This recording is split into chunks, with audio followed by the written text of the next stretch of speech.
नमस्कार.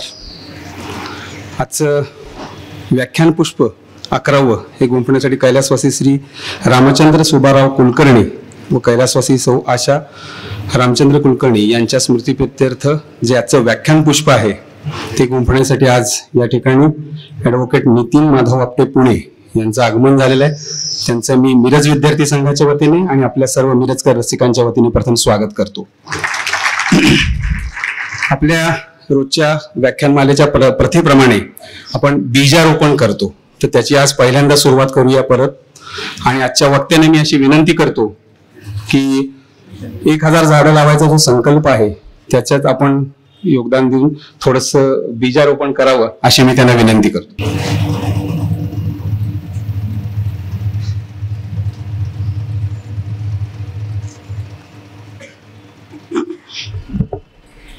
धन्यवाद.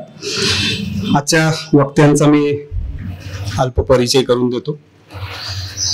ॲडव्होकेट नितीन माधव आपटे हे व्यवसायानं वकिली गेले 37 ते 38 वर्ष पुणे जिल्हा सत्र न्यायालयामध्ये आणि मुंबई उच्च न्यायालयामध्ये ते वकिली या क्षेत्रामध्ये कार्यरत आहेत. 28 वर्ष त्यांचं साधारण शैक्षणिक योगदान असं आहे की ते ILS या विधी महाविद्यालयामध्ये प्राध्यापक म्हणून कार्यरत आहेत. डेक्कन एज्युकेशन सोसायटीच्या विधी महाविद्यालयाचे माजी चेअरमन आणि संस्थेच्या नियामक मंडळाचे ते माजी सदस्य म्हणून त्यांनी काम बघितलेलं आहे. राष्ट्रीय स्वयंसेवक संघाच्या विश्रांतवाडी या नगरचे संघचालक म्हणून त्यांनी दायित्व आपलं काम पार पाडलेलं आहे. लोकमान्य टिळकांचे गुरु महर्षी अण्णासाहेब पटवर्धन कायदा सल्ला केंद्र या नावाने मोफत कायदेविषयक सल्ला देणारे ते एक केंद्र ते आपल्या पुणे या ठिकाणी चालवतात. हे त्यांचं मोठं योगदान आहे. स्वातंत्र्यवीर सावरकर, लोकमान्य टिळक, छत्रपती शिवाजी महाराज तसंच कलम 370 आणि जम्मू काश्मीर समान नागरी कायदा, लोकसंख्या नियंत्रण कायदा विधेयक, जन आंदोलन, महर्षी अण्णासाहेब पटवर्धन, स्वामी विवेकानंद, देशाची फाळणी आणि स्वातंत्र्य प्राप्ती अशा अनेक विषयावर सरांची व्याख्यान पुष्प त्यांनी काही गुंफलेले आहे. तसंच ज्येष्ठ नागरिक कायदा, कुष्ठरोग विषयक कायदे, नागरिकत्व सुधारणा कायदा, मानवी हक्क कायदा या अशा अनेक विषयांवर त्यांनी राष्ट्रीय आणि आंतरराष्ट्रीय स्तरावर व्याख्यान दिलेली आहेत. मागच्याच एक 2-3 महिन्यापूर्वी सांगली बार असोसिएशन मध्ये आजचा जो आपला विषय आहे 370 पूर्वीचा काश्मीर आणि आजचा काश्मीर या विषयावर त्यांनी व्याख्यान सांगलीमध्ये सुद्धा दिलेलं होतं. तसंच कराडच्या व्याख्यानमालेमध्ये सुद्धा त्यांनी व्याख्यान पुष्प गुंफलेलं आहे. आणि या व्याख्यान देत असतानाच त्यांच्या काही कविता सुद्धा त्यांनी काही विषयांवर कविता केल्या, त्याचाही मी या ठिकाणी संदर्भ देतो. कृष्णाचं जीवन, महाभारत, राधाकृष्ण या विषयावर त्यांनी 50 पेक्षा जास्त कविता रचलेल्या आहेत किंवा कविता केलेल्या आहेत असं म्हणायला काही हरकत नाही. असं विविध अंगी असलेलं एक बहुमूल व्यक्तिमत्व आज आपल्याला मिरज विद्यार्थी संघामध्ये व्याख्यान पुष्प गुंफण्यासाठी लाभलेलं आहे. तर आजचा त्यांचा विषय आहे 370 पूर्वीचा काश्मीर आणि आजचा काश्मीर. तर मी आजच्या वक्त्याने विनंती करतो की त्यांनी आपल्या विवेचनाला सुरुवात करावी. धन्यवाद.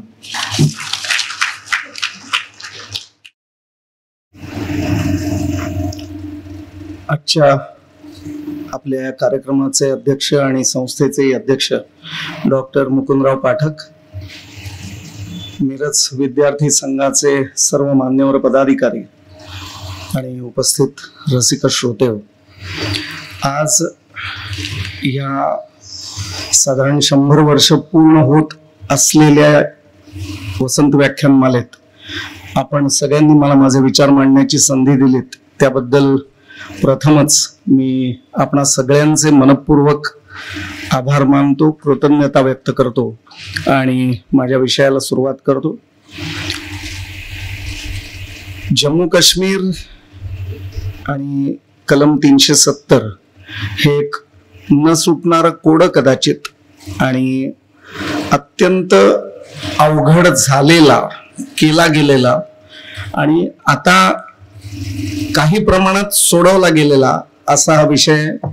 याचं मोठं क्रेडिट हे राजकारण्यांच्याकडे जातं. त्यामुळे 5 आणि 6 ऑगस्ट 2019च्या आधीचं जम्मू काश्मीर आणि कलम 370 आणि कलम 370 35 हे सगळं नाहीसं झाल्यानंतर म्हणजे 5 आणि 6 ऑगस्टच्या नंतरचा जम्मू आणि काश्मीर या विषयावरती मी आज माझे विचार मांडणार आहे. सगळ्यात प्रथम हे विचार मांडत असताना एक महत्वाची गोष्ट मी सांगू इच्छितो की इथे कुठल्याही राजकीय पक्षाच्या विचारसरणीचा प्रसार करण्यासाठी मी आलेलो नाही. जे इतिहासात घडलं आणि कायद्याचा विद्यार्थी म्हणून जे मला समजलं ते आपल्यासमोर मांडण्यासाठी आलोय. आणि खूप काही गोष्टी राजकारणातल्या या तुमच्या माझ्यापर्यंत येतही नाहीत. त्याचं सामान्य नजरेतून होणारं आकलन हे मी करणार आहे. हा कुठला तज्ज्ञाचा विचार नाही. त्यामुळे पहिल्यांदाच मी एक डिस्क्लेमर देऊन ठेवतो, म्हणजे मग फार अडचणी येणार नाहीत आणि आरोपही होणार नाहीत. आरोपांना अर्थातच मी घाबरत नाही. एक बाजू मांडायची ताकद नक्कीच आहे व्यवसायाने वकील असल्यामुळे. परंतु नको त्या अडचणीच्या विषयांच्यावरती कॉन्ट्रोवर्सीज निर्माण करत बसणं हे काही फार आवश्यक नाही. जे घडलंय त्यातून घ्यायचा बोध काय आहे सामान्य माणसाला, हा माझ्या दृष्टीनं महत्वाचा आहे आणि त्याच्यासाठीच इतिहासाचा अभ्यास करायचा असतो. इतिहासाचे अवजड ओझे डोक्यावर घेऊन ना नाचा, करा पदस्थल त्याचे आणिक चढून त्यावर भविष्य वाचा, त्यांनी सांगून ठेवलेलंच आहे. त्यामुळे निश्चितपणाने ह्याच्यातून झालेल्या चुकांचा परामर्श घेणं, त्याचं कुठंतरी अनालिसिस करणं आणि भविष्यात या चुका होऊ नयेत म्हणून काय करायला पाहिजे कदाचित याचा विचार करणं, हाच या व्याख्यानमालेचा हेतू आहे असं मला वाटतं. आणि त्या दृष्टीनं मी माझे विचार मांडणार आहे. मित्रो, याची सगळ्याची सुरुवात ही खरं तर स्वातंत्र्याच्या चळवळीपासून होते. म्हणजे 370 हे कलम कुठे जन्माला आलं आणि जम्मू काश्मीर या राज्याचा इतिहास काय आहे याचा अभ्यास या ठिकाणी करणं हे मला अत्यंत महत्वाचं वाटतं. पण त्याच्याही आधी सन 2019 मध्ये काहीतरी महत्वाच्या घटना घडल्यात. मित्रांनो, या वर्षात 3 महत्वाच्या घटना घडल्यात. त्यातल्या कायदे क्षेत्रातल्या घटना 2 आहेत आणि देशाचा इतिहास म्हणून छत्रपती श्री शिवाजी महाराजांच्या मार्गाने पादाक्रमण करणाऱ्या आमच्या राज्यकर्त्यांनी करवट बदललेली आहे आणि देशाचा एक वेगळा परिचय जगाला करून दिलाय. अशा पद्धतीनं या 3 घटनांचा उल्लेख मला करावासा वाटतो. त्यातली पहिली घटना स्वातंत्र्यवीर सावरकरांच्या पुण्यस्मरणाच्या दिवशी म्हणजे दिनांक 26 फेब्रुवारी 2019 या दिवशी पाक ऑक्युपाईड काश्मीर मध्ये घुसून आपल्या एअरफोर्सनी अतिरेक्यांचे तळ उद्ध्वस्त केले आणि एकही कॅज्युअलिटी न होता सर्व विमानं व्यवस्थित सही सलामत परत आली. शत्रूचे अड्डे नेस्तनाबूत झाले. याच्याही आधी 2016 साली म्यानमारमध्ये अशीच घटना घडली. म्यानमार मधून काही अतिरेकी भारतात घुसून त्यांनी हल्ले केलेत हे लक्षात आल्यामुळे आम्ही परदेशात घुसून शत्रूवरती हल्ले केले आणि तिथलेही अतिरेक्यांचे तळ उद्ध्वस्त केले. कुठेतरी देशाचं राजकीय फॅब्रिक बदलतंय, विचारांची धारा बदलतीये हे यातून सगळ्यात प्रथम दृगोचर झालं. त्याच्या आधी काय होतं, आमच्या देशावरती आक्रमण होत होती. मग तो 48चं पाकिस्तानचं युद्ध असेल, चीनचं युद्ध असेल, पाकिस्तानचे 2 युद्ध असतील, पण या सगळ्या ठिकाणी आमच्या देशावरती हल्ला होत होता. युद्धभूमी आमचा देश होत आणि कुठेतरी नंतर आम्ही शत्रू सेनेला परास्त करून परदेशात घुसलो म्हणजे पाकिस्तानमध्ये घुसलो आणि पुन्हा एकदा वाटाघाटी करून आपलं सैन्य पुन्हा मागे घेतलं. हा या देशाचा इतिहास. आणि 98चं कारगिलचं युद्ध म्हणजे ते एक पेस्ट कंट्रोल ऑपरेशन होतं. सैन्य कारगिलमध्ये घुसलं होतं शत्रूचं आणि आम्ही जसं आपण घरात पेस्ट कंट्रोल करतो त्या पद्धतीनं बोफोर्सच्या तोफा उडवून ते युद्ध जिंकलं. परंतु कधीही शत्रूच्या भूमीवरती घुसून आम्ही युद्ध केलं नाही. आम्ही आमची सीमारेषा कधीही ओलांडली नाही. 65च्या युद्धात ओलांडली, 71च्याही युद्धात ओलांडली, परंतु अपेक्षित अशा प्रकारचं काम केल्यानंतर आम्ही पुन्हा माघारी आलो, त्या ठिकाणी राहिलो नाही. हा आमच्या देशाचा इतिहास. आता मुक्त युद्ध तर संपली, आणि असे अतिरेक्यांचे हल्ले स्वरूपाची युद्ध सुरू झाल्यानंतर शत्रूच्या प्रदेशात घुसून अतिरेक्यांचे तळ उद्ध्वस्त करणं हे एक मोठं काम आमचं सैन्य दल करतंय आणि आजचे राजकीय नेतृत्व हे संपूर्णपणाने त्याला पाठिंबा देताना आपल्याला दिसतंय. मोठ्या प्रमाणावरती आक्रमण नसताना आम्ही आपणहून हल्ला करतो आणि सेनेचा वापर करून आपण अशा प्रकारे आपल्यावरती होणारे हल्ले परतवून लावतो. सावरकर म्हणायचे की तुमच्या उषा पायथ्याशी शत्रू बसलेले आहेत आणि खरोखरच तुमच्यावरती हल्ला केला तर आपलं अस्तित्व पणाला लागेल अशी दहशत शत्रूला बसणं हे खरं युद्धतंत्र आहे. प्रत्येक सेना ही डिफेन्सिव्ह असून चालत नाही. सैन्य हे नेहमी आक्रमकच असावं लागतं. त्या वृत्तीचा परिचय आता हळूहळू आपल्यालाही दिसायला लागलेला आहे. या संपूर्ण कालखंडात साधारण 70 वर्ष जायला लागली. त्याच्या आधी काय घडलं, स्वातंत्र्याच्या आधी काय घडलं की ज्याच्यामुळे ही सगळी परिस्थिती उद्भवली की आम्ही प्रत्येक वेळेला डिफेन्सिव्ह युद्धच करत होतो, नाईलाजाने लढत होतो. हा स्वातंत्र्याचा इतिहास कुठंतरी विचारात घेणं महत्वाचं आहे. 1920 1 ऑगस्ट लोकमान्यांचं निधन झालं आणि भारताच्या राजकीय मंचावरती महात्मा गांधींचा तसा तर प्रवेश आधीच झाला होता 1916 मध्येच, परंतु 1920 नंतर गांधीजींच्या हातात सत्ता आली काँग्रेसची. ती सत्ता म्हणजे काही राजपद नव्हतं, पण नेतृत्व आलं असं पण म्हणूयात. आणि हा महामानव हा देशामध्ये मोठ्या प्रमाणावरती कार्य करताना आपल्याला दिसला. ते कार्य कुठल्या स्वरूपाचं होतं त्याचं द्रष्ट्यासारखं वर्णन आणि चिकित्सा ही त्यांच्या राजकीय गुरूंनी करून ठेवली आहे. कारण गांधीजी 1916 मध्ये भारतात आल्यानंतर सगळ्यात प्रथम ते गोपाळकृष्ण गोखल्यांना पुण्यात येऊन भेटलेत आणि त्यावेळेला गोपाळकृष्ण गोखल्यांशी त्यांनी चर्चा केली.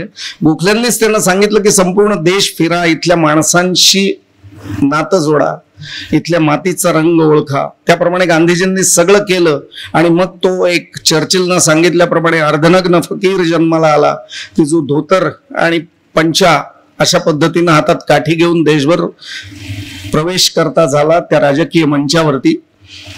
आणि त्यावेळेला गांधीजी भेटून गेल्यानंतर गोखल्यांनी एक भविष्य वर्तवलं होतं की हा माणूस उत्कृष्ट रान पेटवेल, पण ज्या वेळेला प्रत्यक्ष शिकार साधायची वेळ येईल त्यावेळेला हा कितपत यशस्वी ठरेल याबद्दल मला शंका आहेत.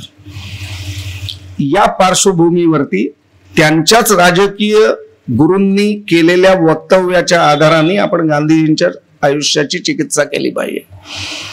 नेमस्त दोघही होते.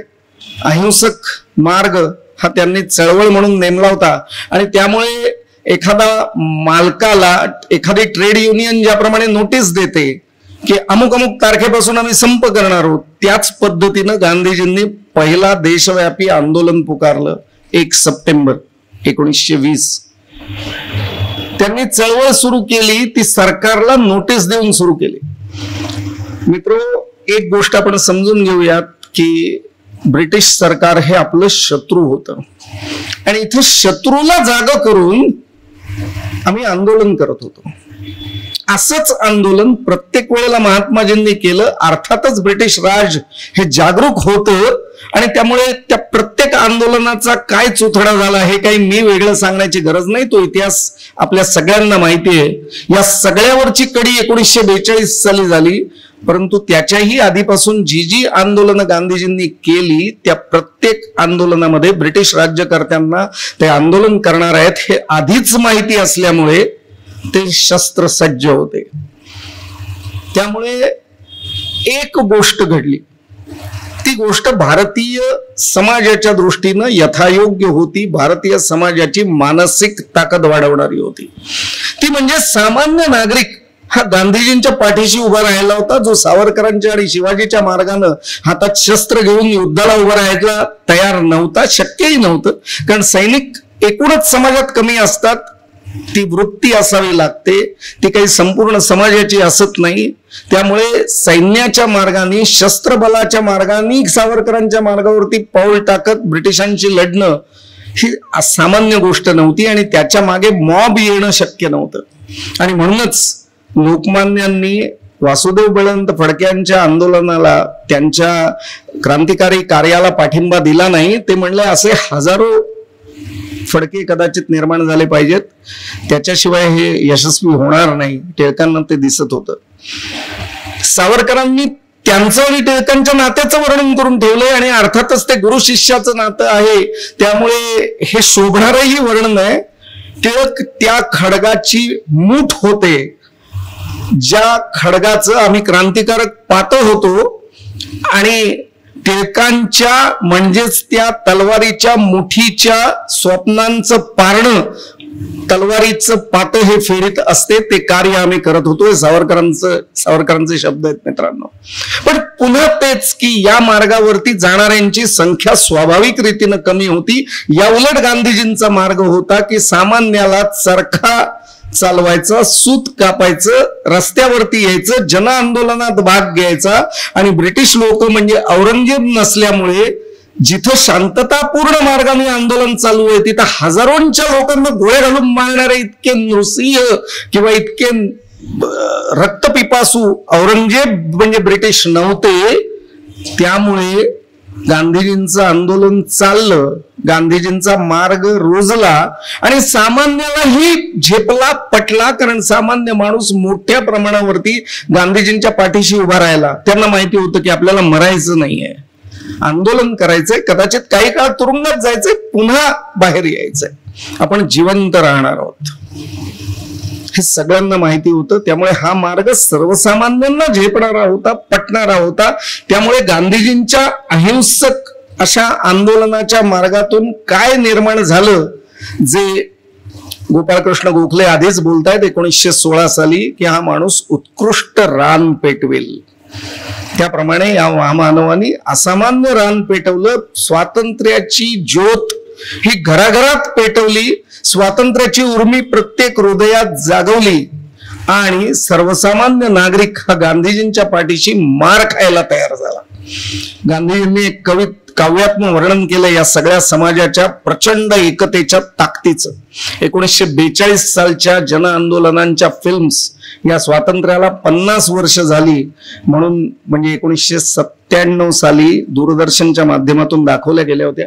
आपल्यापैकी बऱ्याच लोकांनी त्या पाहिल्या असतील. मुंबई सारख्या रस्त्यावरती हजारोंच्या संख्येने आंदोलक जमलेले आहेत. काहीशे गोरे अधिकारी आणि काळे अधिकारी समोर आहेत, ते आपल्यातलेच आहेत. एक 200-500 लोक त्यांची आहेत, हातात काठ्या घेऊन उभी आहेत. आंदोलकांची पहिली बॅच येते, त्यांच्या टाळक्यावरती काठ्या मारल्या जातात, रक्तबंबाळ होऊन ही माणसं खाली पडतात, त्यांना मागे घेतलं जातं. पुढची बॅच येते, मार खाते आणि परत बाजूला होते, त्यांना अरेस्ट दाखवली जाते, नंतर लांब नेऊन सोडून दिलं जातं. काही होत नाही. हजारो लोक कदाचित रक्तबंबाळ होण्यासाठी रस्त्यावरती उतरतात. आणि गांधीजी कवित्व बोलतायत की हा जनसागर इतका सामर्थ्यशाली आहे की हे सगळे जण जर एका दिशेने थुंकले तर त्यातून जो सागर निर्माण होईल त्याच्यात ब्रिटिश वाहून जातील. गांधीजी कवी नव्हेत, त्यामुळे गांधीजींचं हे विधान हे कवित्व म्हणूनच घ्यायचं तरी अवघड आहे आणि पचायला तर त्याहून अवघड आहे. कारण हजारो लाखो लोक जर एका दिशेने थुंकायला लागली तर ती थुंकी एकमेकांच्या अंगावरती उडेल, याच्या व्यतिरिक्त दुसरं काही होणार नाही. आणि समजा असा जनसागर निर्माण झाला तर त्याच्यात ब्रिटिश आले तर पाहिजेत समोर वाहून जायला. पण हे जे गांधीजी बोलत होते त्यांना समाजाची ताकद समजत होती. पण ज्या गांधीजींना समाजातल्या व्यक्तीच्या उच्छिष्टाची थुंकीची ताकद समजत होती, त्यांना त्यांच्या बाहुबलातली ताकद समजत नव्हती. हे सगळ्यात मोठं दुर्दैव या देशाचं. आणि या परिस्थितीत कुठेतरी आमचं संपूर्ण त्या काळातलं आणि नंतर सत्ताधीश झालेलं राजकीय नेतृत्व हे जडणघडण होत गेलं. 1942 साल, त्याच्या आधी दुसरं महायुद्ध सुरू झाल्यानंतर स्वातंत्र्यवीर सावरकरांनी सांगितलं की रिक्रुटमेंट करा, तुम्ही सैन्यात शिरा. का सैन्यात शिरा? तर आज तागात तुम्हाला शस्त्र नाकारली गेली आहेत. आधुनिक रायफल्स, आधुनिक तोफा तुम्हाला माहितीच नाहीत. 1857 स्वातंत्र्य समर हरण्याचं महत्वाचं कारण ते होतं की आपल्याकडे आधुनिक अशी शस्त्रास्त्र नव्हती. त्यामुळे सावरकर आपल्या लोकांना सांगतायत, विशेषतः महाराष्ट्रीयनांना आणि साहित्य संमेलनाच्या अध्यक्षपदावरून सांगतायत की अरे सैन्यात शिरा, लेखणी तोडा आणि बंदुका हातात घ्या. तुम्ही शस्त्रविद्या शिकून घ्या. शस्त्रविद्या शिकल्यानंतर ती कुणाविरुद्ध वापरायची हे आपोआप तुम्हाला समजेल, पण आज आधी शस्त्रविद्या शिकून घ्या. हा चंचू प्रवेश आहे. सावरकरांना त्यावेळेला रिक्रूट वीर म्हणून हेटाळलं गेलं. आजही तेच होताना आपल्याला दिसतंय. मोठे मोठे नेते त्यांना रिक्रूट वीर म्हणतायत, त्यांना माफी वीर म्हणतायत. सावरकर ज्यांना कळलेच नाहीत अशांचे हे वंशज आहेत. शत्रूला नोटीस देऊन जे आंदोलन करणारे होते त्यांच्याबद्दल काय बोलायचं, त्यांना कूटनीती कधी समजलीच नाही. आणि सावरकर महाराष्ट्रीय समाजाला उद्देशून विशेषतः म्हणतायत की अरे तुम्हाला कृपाण आणि कूटनीती हे दोनही उत्तम समजत होतं म्हणून तुम्ही सैन्यात शिरलं पाहिजे. हा सगळा एक विचार. आणि दुसरा विचार गांधीजींचा, त्याचं पर्यवसान 1942च्या आंदोलनात इतक्या भीषण पद्धतीने झालं. त्यावेळेची गांधीजींची 3 विधानं मी सांगतो, जी वेगळ्या वेळेला केलेली आहेत. एकदा गांधीजी असं म्हणले की भारत छोडो, छोडो भारत. तुम्ही भारत सोडून निघून जा ब्रिटिशांनो. तुम्ही इथे निघून जा. भारत अराजकाच्या हवाली करा. हिंदू मुसलमानांची एकता झाली नाही तरी चालेल, पण तुम्ही भारत सोडा आणि तुमचं सैन्य मात्र इथं ठेवून जा. तुमची शस्त्रास्त्र मात्र इथं ठेवून जा. एक. दुसरं विधान, जर भारताला स्वातंत्र्य मिळालं तर आम्हाला सैनिकांची आणि शस्त्रबलाची आवश्यकताच नाही. त्यामुळे भारताला स्वातंत्र्य मिळालं तर मी पहिला आदेश देईन की शस्त्रास्त्र संपवून टाका, कारण आपल्याला अहिंसक मार्गाने जायचंय आणि सैन्य नाहीसं करा. सैन्याची आवश्यकताच नाही. हे गांधीजींचं दुसरं विधान आहे. आणि तिसरं विधान की जे अत्यंत महत्वाचं आहे देशाच्या दृष्टीनं, विविसेक्ट मी बिफोर विविसेक्टिंग इंडिया. देशाची फाळणी मी होऊ देणार नाही, त्याच्या आधी माझ्या देहाचे तुकडे होतील. हे गांधीजींचं विधान आहे मित्रांनो. आणि या छोडो भारत आंदोलनाला स्वातंत्र्यवीर सावरकर सांगत होते, कधी हे तोडो भारत मध्ये परावर्तित होईल सांगता येत नाही, इतकं घातकी हे आंदोलन आहे. आणि 42चेच सगळीकडे दाखले दिले जात आहेत. त्यावेळेला घडलेला किस्सा आहे की 42 साली गांधीजींना आणि त्यांच्या सगळ्या अनुयायांना अटक झाली. अर्थातच ते अंदमान नव्हतं, त्यांना आगा खान पॅलेसमध्ये ठेवलं गेलेलं होतं. आणि गांधीजींचंच हे अहिंसक आंदोलन, मार खाणारं आंदोलन, हे पुढे हळूहळू शस्त्र हातात घेऊन लढण्यापर्यंत गेलं. बॉम्बस्फोट घडायला लागले. अशा प्रकारांनी हिंसेच्या मार्गाने गांधीवादी लोकच पुढे जायला लागली. हे पाहिल्यानंतर गांधीजींनी आगा खान पॅलेस मधून जाहीर केलं की हे आंदोलन माझं नाही, या आंदोलनाचं पितृत्व मी स्वीकारू शकत नाही, कारण यांनी हिंसक मार्गाचा अवलंब केलेला आहे. याच्या उलट सावरकर सांगत होते, शस्त्र पाप ना सोयेची शस्त्र पुण्य ना सोये, इष्टता अनिष्टता त्यास हेतू नेचये. हे शस्त्र हे रामाच्या हातातलं आहे का रावणाच्या हातातलं आहे? हे शस्त्र पांडवांच्या हातातलं आहे का कौरवांच्या हातातलं आहे? हे शस्त्र शिवाजीच्या हातातलं आहे का औरंगजेबाच्या हातातलं आहे? याच्यावरती त्याची योग्यता ठरते. शस्त्र स्वतःहून पापही नसतं आणि ते पुण्यही नसतं.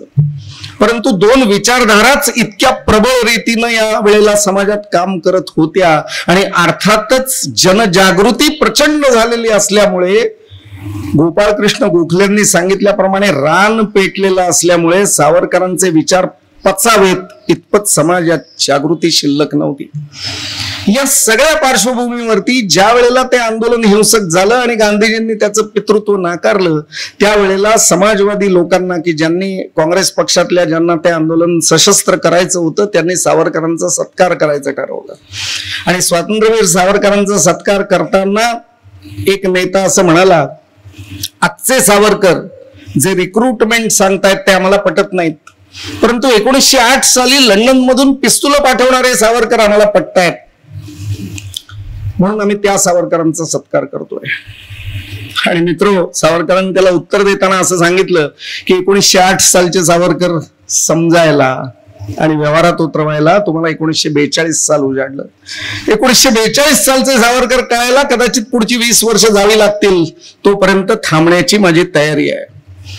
मित्र, गांधीजी नव्हते, पण 62च्या युद्धाच्या वेळेला सावरकर होते, त्याने ते बघितलं की आमच्या सैन्याकडे पायात हिमालयात घालायचे पायातले बूट सुद्धा नव्हते, आमच्याकडे योग्य ती शस्त्रास्त्र नव्हती. चीननं त्यांना अपेक्षित असलेला भूप्रदेश गिळंकृत केल्यानंतर एकतर्फी युद्ध थांबवलं. अरे एवढंच कशाला, आमच्या देशाकडे देशाची सरसीमा दाखवणारे नकाशे सुद्धा नव्हते. बॅकबोन रेषा कुठे, आमचा देश कुठून सुरू होतून कुठे संपतो हेही आमच्या राज्यकर्त्यांना माहिती नव्हतं. नेहरू सरकारने हे युद्ध छेडलं गेल्यानंतर सगळ्यात प्रथम काय केलं असेल तर आपले ऑफिसर्स लंडनला पाठवले आणि भारताचे नकाशे मागवले की आमची भूमी कुठपर्यंत आहे, त्या भूमीचं आम्हाला रक्षण करायचंय, ती भूमी आमची आहे कुठपर्यंत, मॅकमोहन रेषा आहे कुठपर्यंत, की जी भारताची सरसीमा समजली जाते. तोपर्यंत चीन्यांनी युद्ध थांबवलंही होतं. भारतीय सैन्य ज्या पद्धतीनं हिमालयात उतरवलं गेलं त्यावेळेला ते इतक्या दुर्दैवी अवस्थेत होतं लढण्याच्या दृष्टीनं की त्यावेळेला पहिल्यांदा आम्हाला लक्षात असं आलं की सेनेकडे आम्ही दुर्लक्ष केलंय, सशस्त्रतेकडे आम्ही दुर्लक्ष केलेलं आहे. आणि गांधीजींच्या मार्गातून, गांधीजींच्या फॅक्टरीतून निर्माण झालेलं हे राजकीय नेतृत्व हे कुठल्याही प्रकाराने व्यावहारिक नाहीच, ते स्वप्नरंजनात मग्न आहे. आणि म्हणूनच ज्या वेळेला चीन्यांनी युद्ध छेडलं त्यावेळेला नेहरूंचा मोठा स्वप्नभंग झाला. त्याच्या आधी नेहरू हिंदी चीनी भाई भाई पंचशील आणि काय काय काय काय बोलताना आपल्याला दिसत होते. आणि नुकत्याच बातम्या प्रसिद्ध झाल्या त्या सिक्युरिटी काउन्सिल मध्ये एशियातून कोणाला घ्यायचं त्याचा कदाचित भारताला घेतलं जाऊ शकत होतं, पण नेहरूंनी चीन आमचा मोठा भाऊ आहे म्हणून चीनला घ्या हे सांगितलं. आज तो चीन काय काय करतोय हे मी वेगळं सांगण्याची गरज नाही. मित्र, परिस्थिती इतकी भयानक होती कारण राजकीय नेतृत्वाकडे ती दृष्टी नव्हती जी एखाद्या सेनापतीकडे असली पाहिजे, एखाद्या स्वतंत्र राष्ट्राच्या पहिल्या प्रधानमंत्र्याकडे असली पाहिजे. कारण आम्हाला हेच समजलं की आम्हाला भीक मागून अहिंसेच्या मार्गाने रघुपती राघव राजा राम अल्लाह ईश्वर तेरो नाम हे म्हणत स्वातंत्र्य मिळालं. चरखा चालवत टकळी घुमवत आम्हाला स्वराज्य मिळालं हे आम्हाला सांगितलं गेलं. हे आमच्या राजकीय नेतृत्वाला एवढंच समजलं, पोटातलं पाणी न हलता कदाचित स्वातंत्र्य मिळालं. आणि गांधीजींचं उत्तर आहे, कारण विविसेक्ट मी बिफोर विविसेक्टिंग इंडिया हे बोललेले गांधीजी 1946 ला 16 ऑगस्ट 1946 ला बॅरिस्टर जिनांनी डायरेक्ट ऍक्शन डे पुकारला. पाकिस्तानच्या निर्मितीसाठी मुसलमानांनी तलवारी हातात घेतल्या पाहिजेत आणि हजारो हिंदूंचं शिरकाण हे जिथं जिथं मुसलमान बहुसंख्य आहेत त्या त्या ठिकाणी सुरू झालं. आणि त्यावेळेला काँग्रेसच्या महासमितीची बैठक झाली होती. त्या याच्यात फाळणी स्वीकारायची का नाही याबाबतच्या चर्चा झाल्या आणि एकटे पुरुषोत्तमदास टंडन त्या ठरावाला विरोध करत होते, फाळणी स्वीकारायची नाही. आणि गांधीजींनी त्याला उत्तर देताना असं सांगितलं की माझं नेतृत्व आता थकलेलं आहे. नेहरू आणि पटेल हे तुरुंगात जाऊन जाऊन थकलेले आहेत. तुम्हाला जर का खरोखरच फाळणी स्वीकारायची नसेल, देश अखंड ठेवण्यासाठी लढायचं असेल तर ती ताकद आमच्यात नाही, तुम्हाला नवीन नेतृत्व स्वीकारावं लागेल. आणि आज तसं नवीन नेतृत्व मला कुठेच दिसत नाही आणि म्हणून फाळणी स्वीकारावी हे गांधीजींचे शेवटचे उद्गार होते की ज्याच्यामुळे देशाची फाळणी झाली. मित्र, या वेळेला जो समाज गांधीजींच्या वरती पूर्णपणे विश्वास ठेवून होता त्या समाजाचा विश्वासघात केला गेला, त्या समाजाशी खोटं बोललं गेलं. शत्रूशी खोटं बोलायचं असतं. नीतीचा आग्रह सांगणाऱ्या कृष्णाने नीती पाळणाऱ्या छत्रपती श्री शिवाजी महाराजांनी सुद्धा शत्रूला फसवलेलं आहे, शत्रूला भुलवलेलं आहे. औरंगजेबाला शिवाजी महाराजांनी पत्र लिहिलेत, मुसलमान धर्माचा हितचिंतक शिवाजी, तुम्ही मला परत माझ्या देशात सोडा, म्हणजे महाराष्ट्रात सोडा, मी तुमच्या धर्माचं काम करीन, मी तुमचा सरदार म्हणून राहीन, अशा प्रकारची पत्र आहेत शिवाजीची. पण ती शत्रूला लिहिली आहेत, ती खोटीच लिहायची असतात. शत्रूला खरं नसतं सांगायचं. काय ते इथे आपल्या माणसांना खोटं सांगायचं. विविसेक्ट मी बिफोर विविसेक्टिंग इंडिया ही जाहीर भाषा करायची आणि खाजगी संमेलनात काँग्रेसच्या महासमितीच्या अधिवेशनात मात्र नाही, आता हे शक्य नाही आणि फाळणी स्वीकारली पाहिजे असं विधान करायचं. आपल्या माणसांना फसवायचं आणि ब्रिटिशांशी मात्र आंदोलन करत असताना त्यांना नोटिसा द्यायची. असल्या विचित्र कार्यपद्धतीतून जन्माला आलेलं हे सगळं नेतृत्व. ही पार्श्वभूमी थोडी विस्तृत रीतीने मी सांगितली मुद्दाम, म्हणजे आपल्याला 1947 ची कुळकथा नीट समजेल. हा इतिहास झाला, देशाची फाळणी झाली. आचार्य अत्र्यांचं एकच वाक्य आहे, ते सांगतो आणि या विषयावरचा माझा विचार थांबवतो. अत्रे म्हणतात की अरे जे कार्य, जेवढी हिंसा ही अहिंसेने केली तेवढी हिंसेने सुद्धा कदाचित केली नसती. अत्रे गांधीजींच्या वरती पूर्ण विश्वास ठेवून होते. अत्र्यांनीच लिहून ठेवलंय की तो कालखंड हा इतका विद्युत गर्भ होता. अत्रे काँग्रेसचे नेते आहेत. तो कालखंड इतका सुरेख होता की साक्षात परमेश्वर हा गांधीजींच्या कानात बोलायचा. गांधीजी जवाहरला कानात सांगायचा, जवाहर आम्हाला सांगायचा आणि आम्ही ते ऐकायचो. इतकं भोळसटपणाचं नेतृत्व आचार्य अत्र्यांचंही होतं. आणि पुढे तेच आचार्य अत्रे देशाची फाळणी झाल्यानंतर म्हणतात अरे जेवढी हिंसा हिंसेनेही केली नसती तेवढी हिंसा यांच्या अहिंसेनं केली. आणि म्हणून आता मी काँग्रेस सोडतो म्हणून त्यांनी काँग्रेसला रामराम केला. आणि पुढे तेही लिहितात की अरे एखाद्या अयूब खानानं जर तुमच्यावरती स्वारी केली तर या गांधीवाद्यांची काय धोत्र गुंडाळायची देशाच्या सीमेवरती.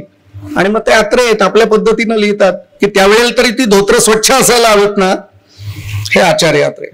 हे सगळे विचार बाजूला ठेवून सुद्धा आपण 1946 पासून झालेल्या कायदेशीर प्रक्रियांच्याकडे येऊयात. त्या कायदेशीर प्रक्रिया निर्माण करणारी राजकीय मानसिकता काय होती आणि नेतृत्व काय होतं हे आपल्याला समजण्यासाठी म्हणून मी आधी ही पार्श्वभूमी सांगितली. नोव्हेंबर 1946 आपली घटना समिती स्थापन झाली डॉक्टर बाबासाहेब आंबेडकरांच्या नेतृत्वाखाली.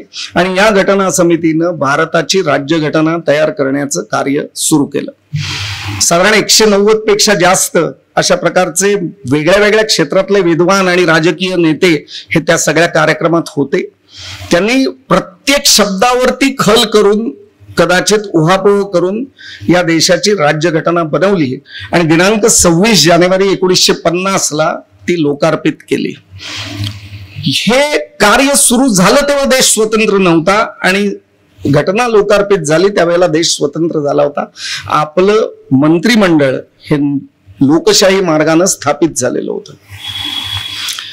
मुळात कल्पना अशी होती की त्यावेळेच्या देशाचं जर फॅब्रिक विचारात घेतलं तर देशामध्ये ब्रिटिश ऑक्युपाईड अशा प्रकारचा एक भाग होता की जिथे ब्रिटिशांचं सरळ सरळ राज्य होतं. अनेक म्हणजे संख्येने विचारात घेतलं तर 565 संस्थानिक होते, राजे महाराजे होते, त्यांची राज्य वेगळी होती. ती राज्य आणि ती राज्यकर्ते ते संस्थानिक हे ब्रिटिशांच्या अंमलाखालच्या सेना तैनाती फौजेमुळे संरक्षित होते, ब्रिटिशांचे अंकित होते, पण त्यांना त्यांच्या राज्यामध्ये नामधारी का होईना राज्यकर्ते म्हणून ठेवलेलं होतं.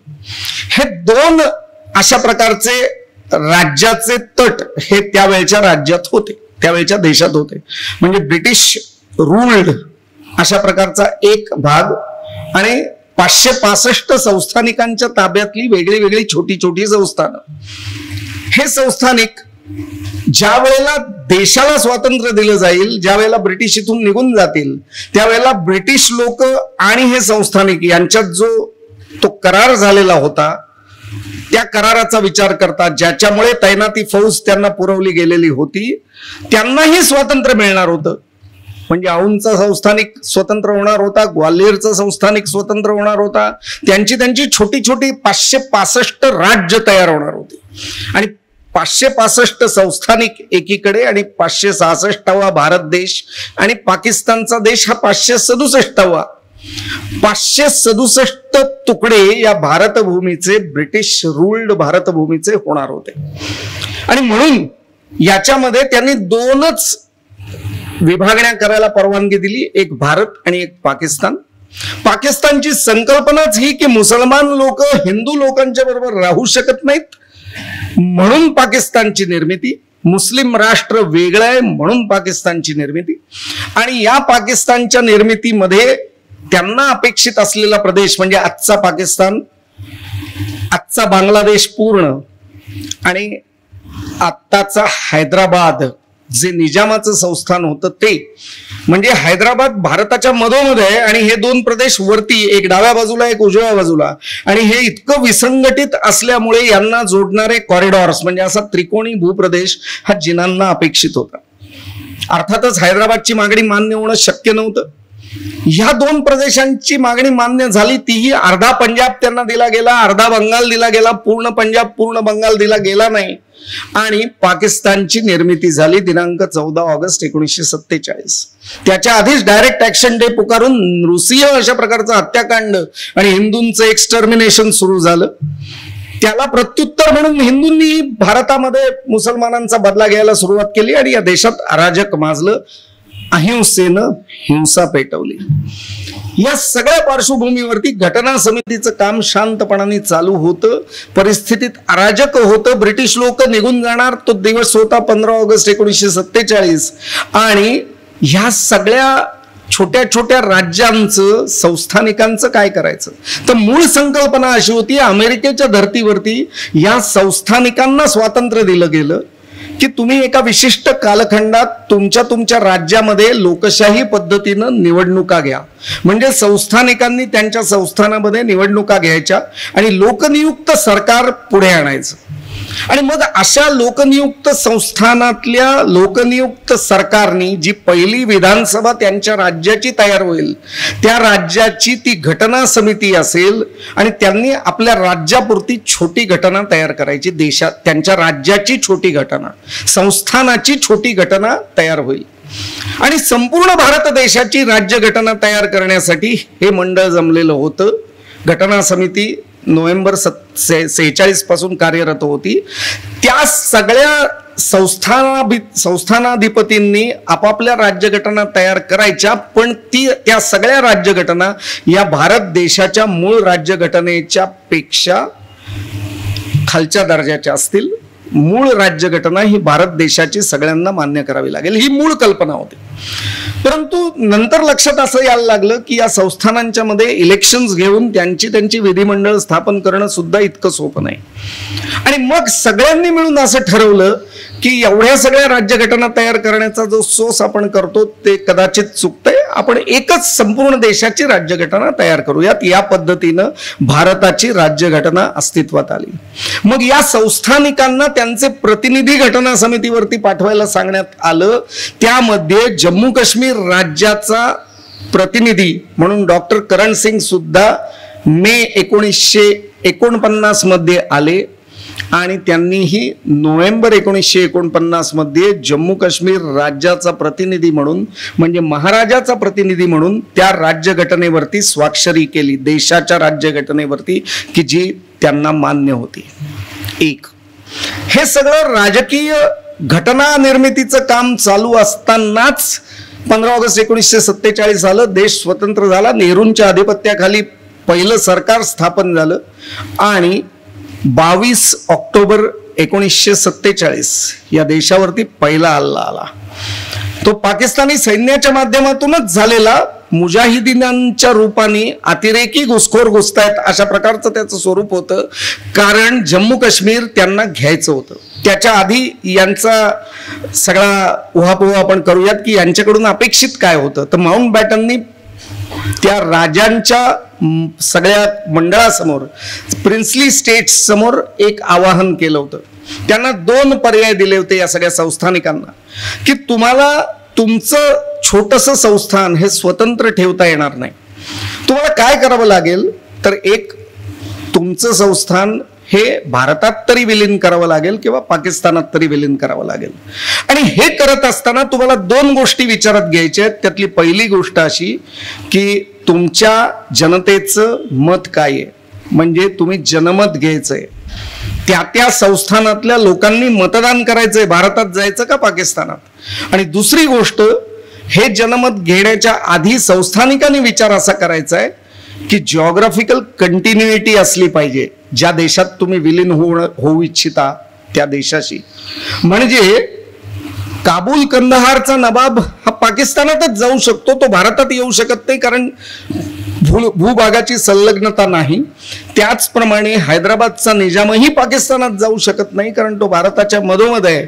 पाकिस्तानशी त्याच्या भूभागाची संलग्नता नाही, हे इतकं स्पष्ट होतं. त्यामुळे या दोन अटींच्या वरती तुम्ही सामिलीकरण करायचंय. अर्थात ते सामिलीकरण बहुतेक संस्थानांनी आपापल्या पद्धतीनं केलं.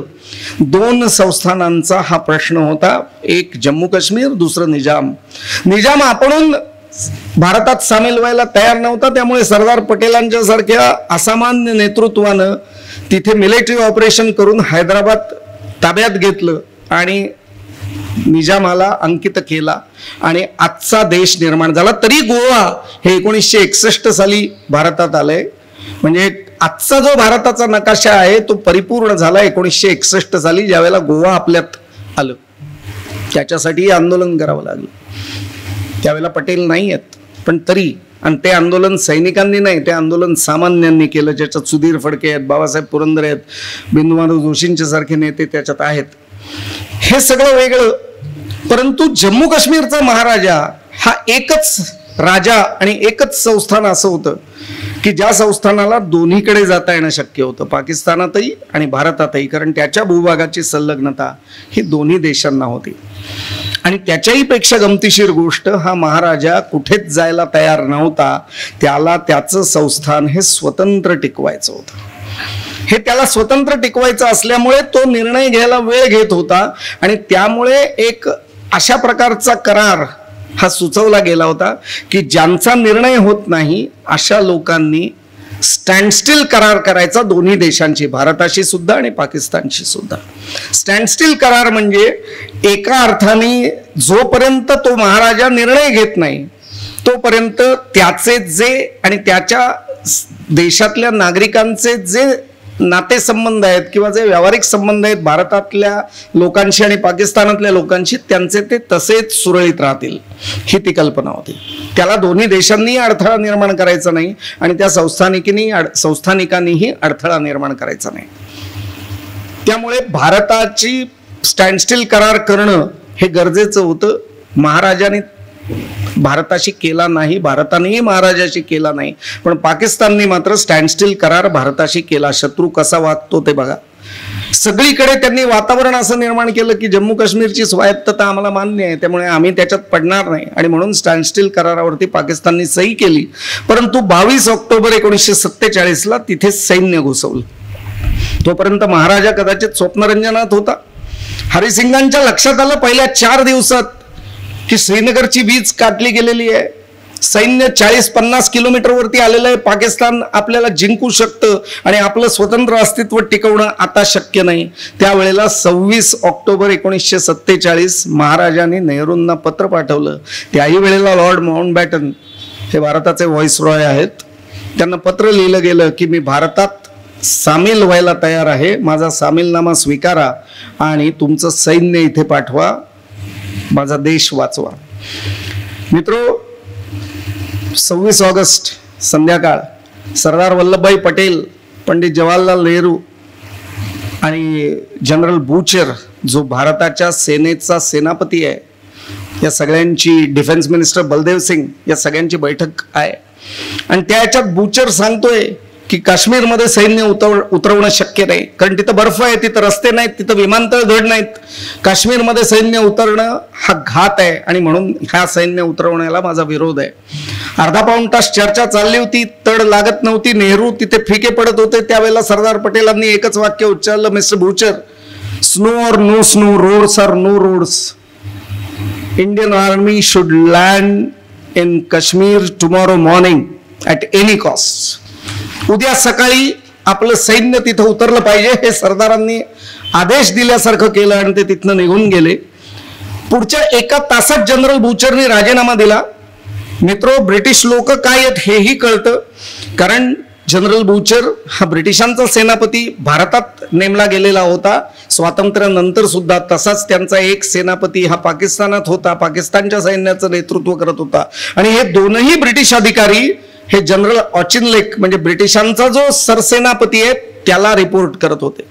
त्यामुळे अर्थातच भारत आणि पाकिस्तानच्या होऊ घातलेल्या युद्धात या लोकांना मरण्याचं काही कारण नव्हतं. इकडे बूचरनी राजीनामा दिला. तातडीनं मेजर जनरल करिअप्पांना सरसेनापती पद दिलं गेलं आणि दुसऱ्या दिवशी सकाळी भारतीय सैन्य हे काश्मीरमध्ये उतरलं. ते युद्ध सुरू झालं आणि अर्थातच लांबलं. मेजर सोमनाथ शर्मांच्या सारखे योद्धे हे त्या युद्धात कामी आले. भारताच्या सैन्यानं तिथं रक्त सांडलं, पण हळूहळू का होईना या मुजाहिदीनांना परास्त करायला भारतीय सैन्यानं सुरुवात केली.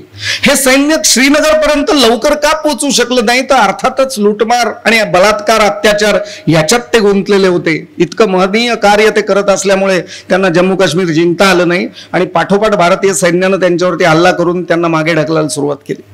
हे युद्ध ते संपूर्ण वर्ष चाललं आणि 1 जानेवारी 1948 हा भारताच्या इतिहासातला सगळ्यात काळा दिवस, की ज्या दिवशी गांधीजींच्या विचारसरणीतून निर्माण झालेल्या नेतृत्वानं म्हणजेच पंडित जवाहरलाल नेहरूंनी एक ऐतिहासिक चूक केली, ज्याचं वर्णन पुढे इतिहासात हिमालयन ब्लंडर असं केलं जातं. काय होती ती चूक? तर युनायटेड नेशन्सच्या चार्टरच्या कलम 35 प्रमाणे जम्मू काश्मीर आणि काश्मीरच्या साठी चालू झालेलं युद्ध हा प्रश्न आंतरराष्ट्रीय स्तरावरती नेऊन युनोच्या सिक्युरिटी काउन्सिलकडे नेला गेला. नेहरूंनी ते काम केलं. नेहरू कुठल्या दबावाखाली कदाचित वावरत होते का अजून त्यांना काही राजकारणातलं आंतरराष्ट्रीय राजकारणातलं समजत नव्हतं, हा प्रश्न वेगळा. इतिहासाच्या अभ्यासकांनी तो अभ्यासावा, परंतु निश्चितपणाने ही घोडचूक होती. त्यामुळे युनोला नको तेवढं महत्व या प्रश्नामध्ये प्राप्त झालं आणि युनोनी या बाबतीत 3 रेझोल्युशन्स केली. त्यातलं पहिलं रेझोल्युशन, कारण युनोमध्ये त्यावरती खल झाला, पाकिस्ताननी सगळ्यात प्रथम युनोमध्ये स्पष्टपणाने सांगितलं की आम्हाला जम्मू काश्मीरमध्ये कुठलाही हक्क सांगायचा नाही, जम्मू काश्मीरला त्यांचं जे काय करायचं ते करू देत. म्हणजे इकडे ते मुजाहिदीन सैन्य घुसवत आहेत, परंतु हे करत असताना स्पष्टपणाने आंतरराष्ट्रीय स्तरावरती ते काश्मीर आमचा भाग आहे, आम्हाला मिळाला पाहिजे अशी मागणी करत नाहीत. त्यामुळेच कदाचित पण युनोनी 3 रेझोल्युशन्स केली, ठराव केले. त्यातला पहिला ठराव, जर पाकिस्तान्यांचा या प्रदेशावरती कुठलाही हक्क नाहीये तर पाकिस्तान्यांनी मुजाहिदीनांना मागे घ्यावं आणि संपूर्ण जम्मू काश्मीर राज्य मोकळं करावं. मग भारतानं जेवढं आवश्यक आहे तेवढंच सैन्य जम्मू काश्मीरमध्ये ठेवावं संरक्षणासाठी आणि बाकीचं सैन्य मागे घ्यावं.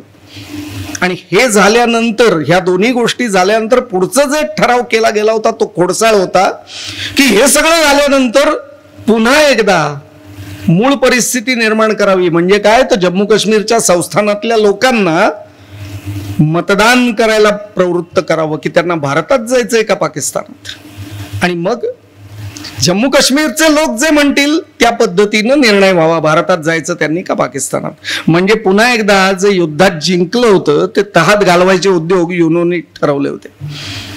हे 3ही रेझोल्युशन्स आजही अस्तित्वात आहेत कागदावरती, पण पहिली 2 रेझोल्युशन्स अंमलात आली नाहीत कारण पाकिस्तान्यांनी सैन्य मागे घेतलं नाही. त्यामुळे भारताने सैन्य मागे घेण्याचा प्रस्ताव पुढे कधीच आला नाही आणि भारताला संरक्षणासाठी का होईना पण सैन्य तिथं ठेवावं लागलं आणि त्याचं पर्यवसान जम्मू काश्मीर राज्यात सार्वमत घेणं हा विषयच संपला.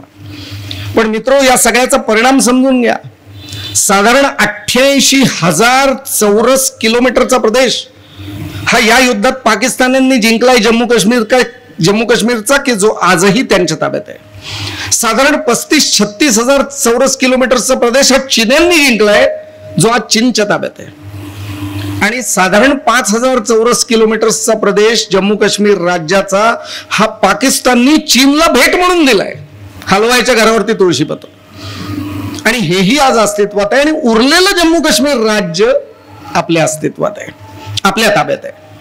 आणि म्हणूनच कदाचित पण पाक ऑक्युपाईड काश्मीर हे या संपूर्ण कालखंडात निर्माण झालं आणि या पाक ऑक्युपाईड काश्मीरचं सतत अत्यंत दुर्दैवी, अत्यंत आक्रमक असं रूप आणि आपल्याला छळणारं रूप, मस्तकशूळ आपल्या देशात निर्माण झाला, जो प्रदेश खरं तर आपला आहे. या सगळ्या पार्श्वभूमीचा विचार करता राजकीय नेतृत्वाचे निर्णय हे त्यावेळेचे संपूर्णपणाने चुकलेले होते हे आपल्या लक्षात येईल. आणि हे चालू असताना पुढे कुठेतरी इंदिराजींच्या कालखंडामध्ये सैन्याकडे नीट लक्ष दिलं गेल्यानंतर आम्ही पाकिस्तानच्या चिंधड्या केल्या. भारताने त्या युद्धात सहभाग दिल्यानंतर बांगलादेश आणि पाकिस्तान ही फाटाफूट त्यांच्यामध्ये झाली आणि युनोच्या निरीक्षक अशा गटाला काश्मीरमधनं घाशी गुंडाळावे लागले. युनायटेड नेशन्सचे निरीक्षक काश्मीरमध्ये तोपर्यंत होते. त्यावेळेला इंदिराजींनी सगळ्यात प्रथम सांगितलं की हा अजिबात आंतरराष्ट्रीय प्रश्न नाही आहे, हा भारत आणि पाकिस्तान दोनच देशातला प्रश्न आहे आणि तेच दोन देश सोडवतील. फक्त 1971च्या युद्धानंतर सिमला करारामध्ये एक संकेत पाळायचा असं ठरलं गेलं. त्या करारावरती सह्या करत असताना की जी ऍक्च्युअल लाईन ऑफ कंट्रोल आहे, ज्याला आज LOC म्हटलं जातं, ती LOC ओलांडायची नाही असं ठरवलं गेलं.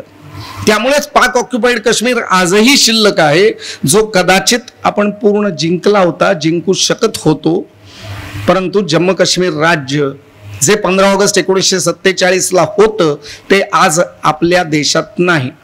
आणि म्हणूनच दिनांक 22 फेब्रुवारी 1994 भारताच्या सर्वोच्च अशा प्रकारच्या पार्लमेंटनं, संसदेनं एकमतानं एक विधेयक पारित केलं की संपूर्ण जम्मू काश्मीर म्हणजे 15 ऑगस्ट 1947चा जम्मू काश्मीर हा भारताचा अविभाज्य भाग आहे आणि तो जम्मू काश्मीर पुन्हा एकदा निर्माण करण्यासाठी म्हणजे भारतात घेण्यासाठी आम्ही कटिबद्ध आहोत.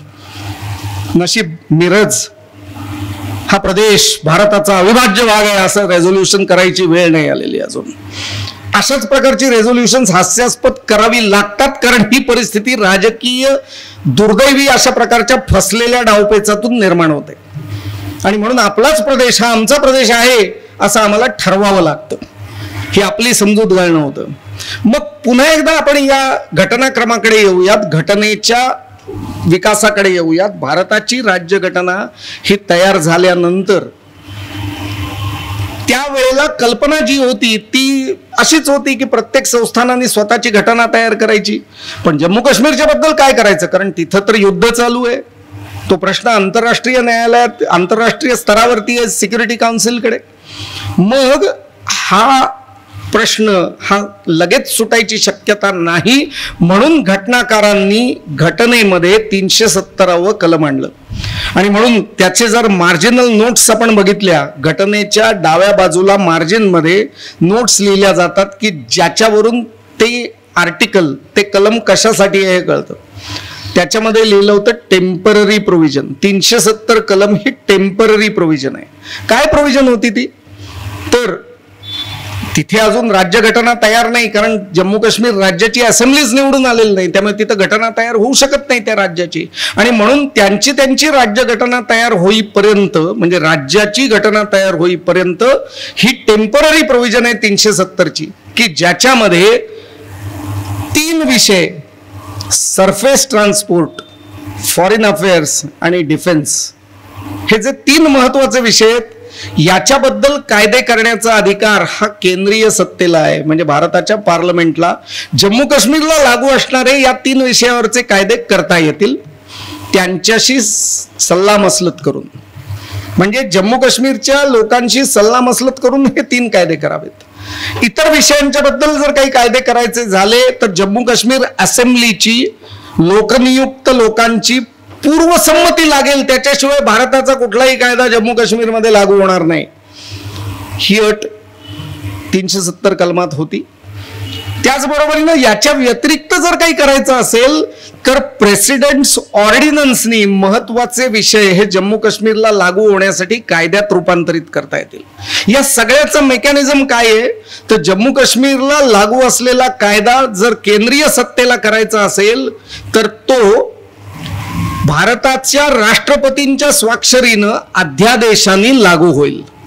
याच्यामध्ये अपेक्षित असं आहे की भारताच्या संसदेला एखादी गोष्ट वाटली की हा कायदा महत्वाचा आहे जम्मू काश्मीरला लागू व्हायला हवा, तर त्याचा मेकॅनिझम या सगळ्या प्रक्रियेनं दिला की प्रेसिडेंटच्या आज्ञेने तो ऑर्डिनन्स काढून लागू होईल. आणि म्हणून त्याचं स्वरूप प्रेसिडेन्शियल ऑर्डर असं आहे. आणि पुढचा महत्वाचा भाग 370 कलमाचा, की 370 कलम जर रद्द करायचं झालं उद्याला, कारण सुरुवातीलाच लिहिलंय मार्जिनल नोट्स मध्ये की ती टेम्पररी प्रोव्हिजन आहे, तर जम्मू काश्मीरच्या कॉन्स्टिट्युएंट असेंब्लीची म्हणजे घटना समितीची परवानगी लागेल. हे 370. आणि मग काश्मीरमध्ये पहिल्या इलेक्शन झाल्या त्या 1951 मध्ये झाल्या. त्या इलेक्शन्स म्हणजे एक फ्रॉड होता, कारण सर्व विरोधी पक्षांचे उमेदवारी अर्ज फेटाळले गेले निवडणूक आयोगाकडून आणि इलेक्शन झाल्या. त्यामुळे नॅशनल कॉन्फरन्स शेख अब्दुल्लांच्या पक्षाचे सगळेच्या सगळे उमेदवार 80च्या 80 उमेदवार हे बिनविरोध निवडून आले.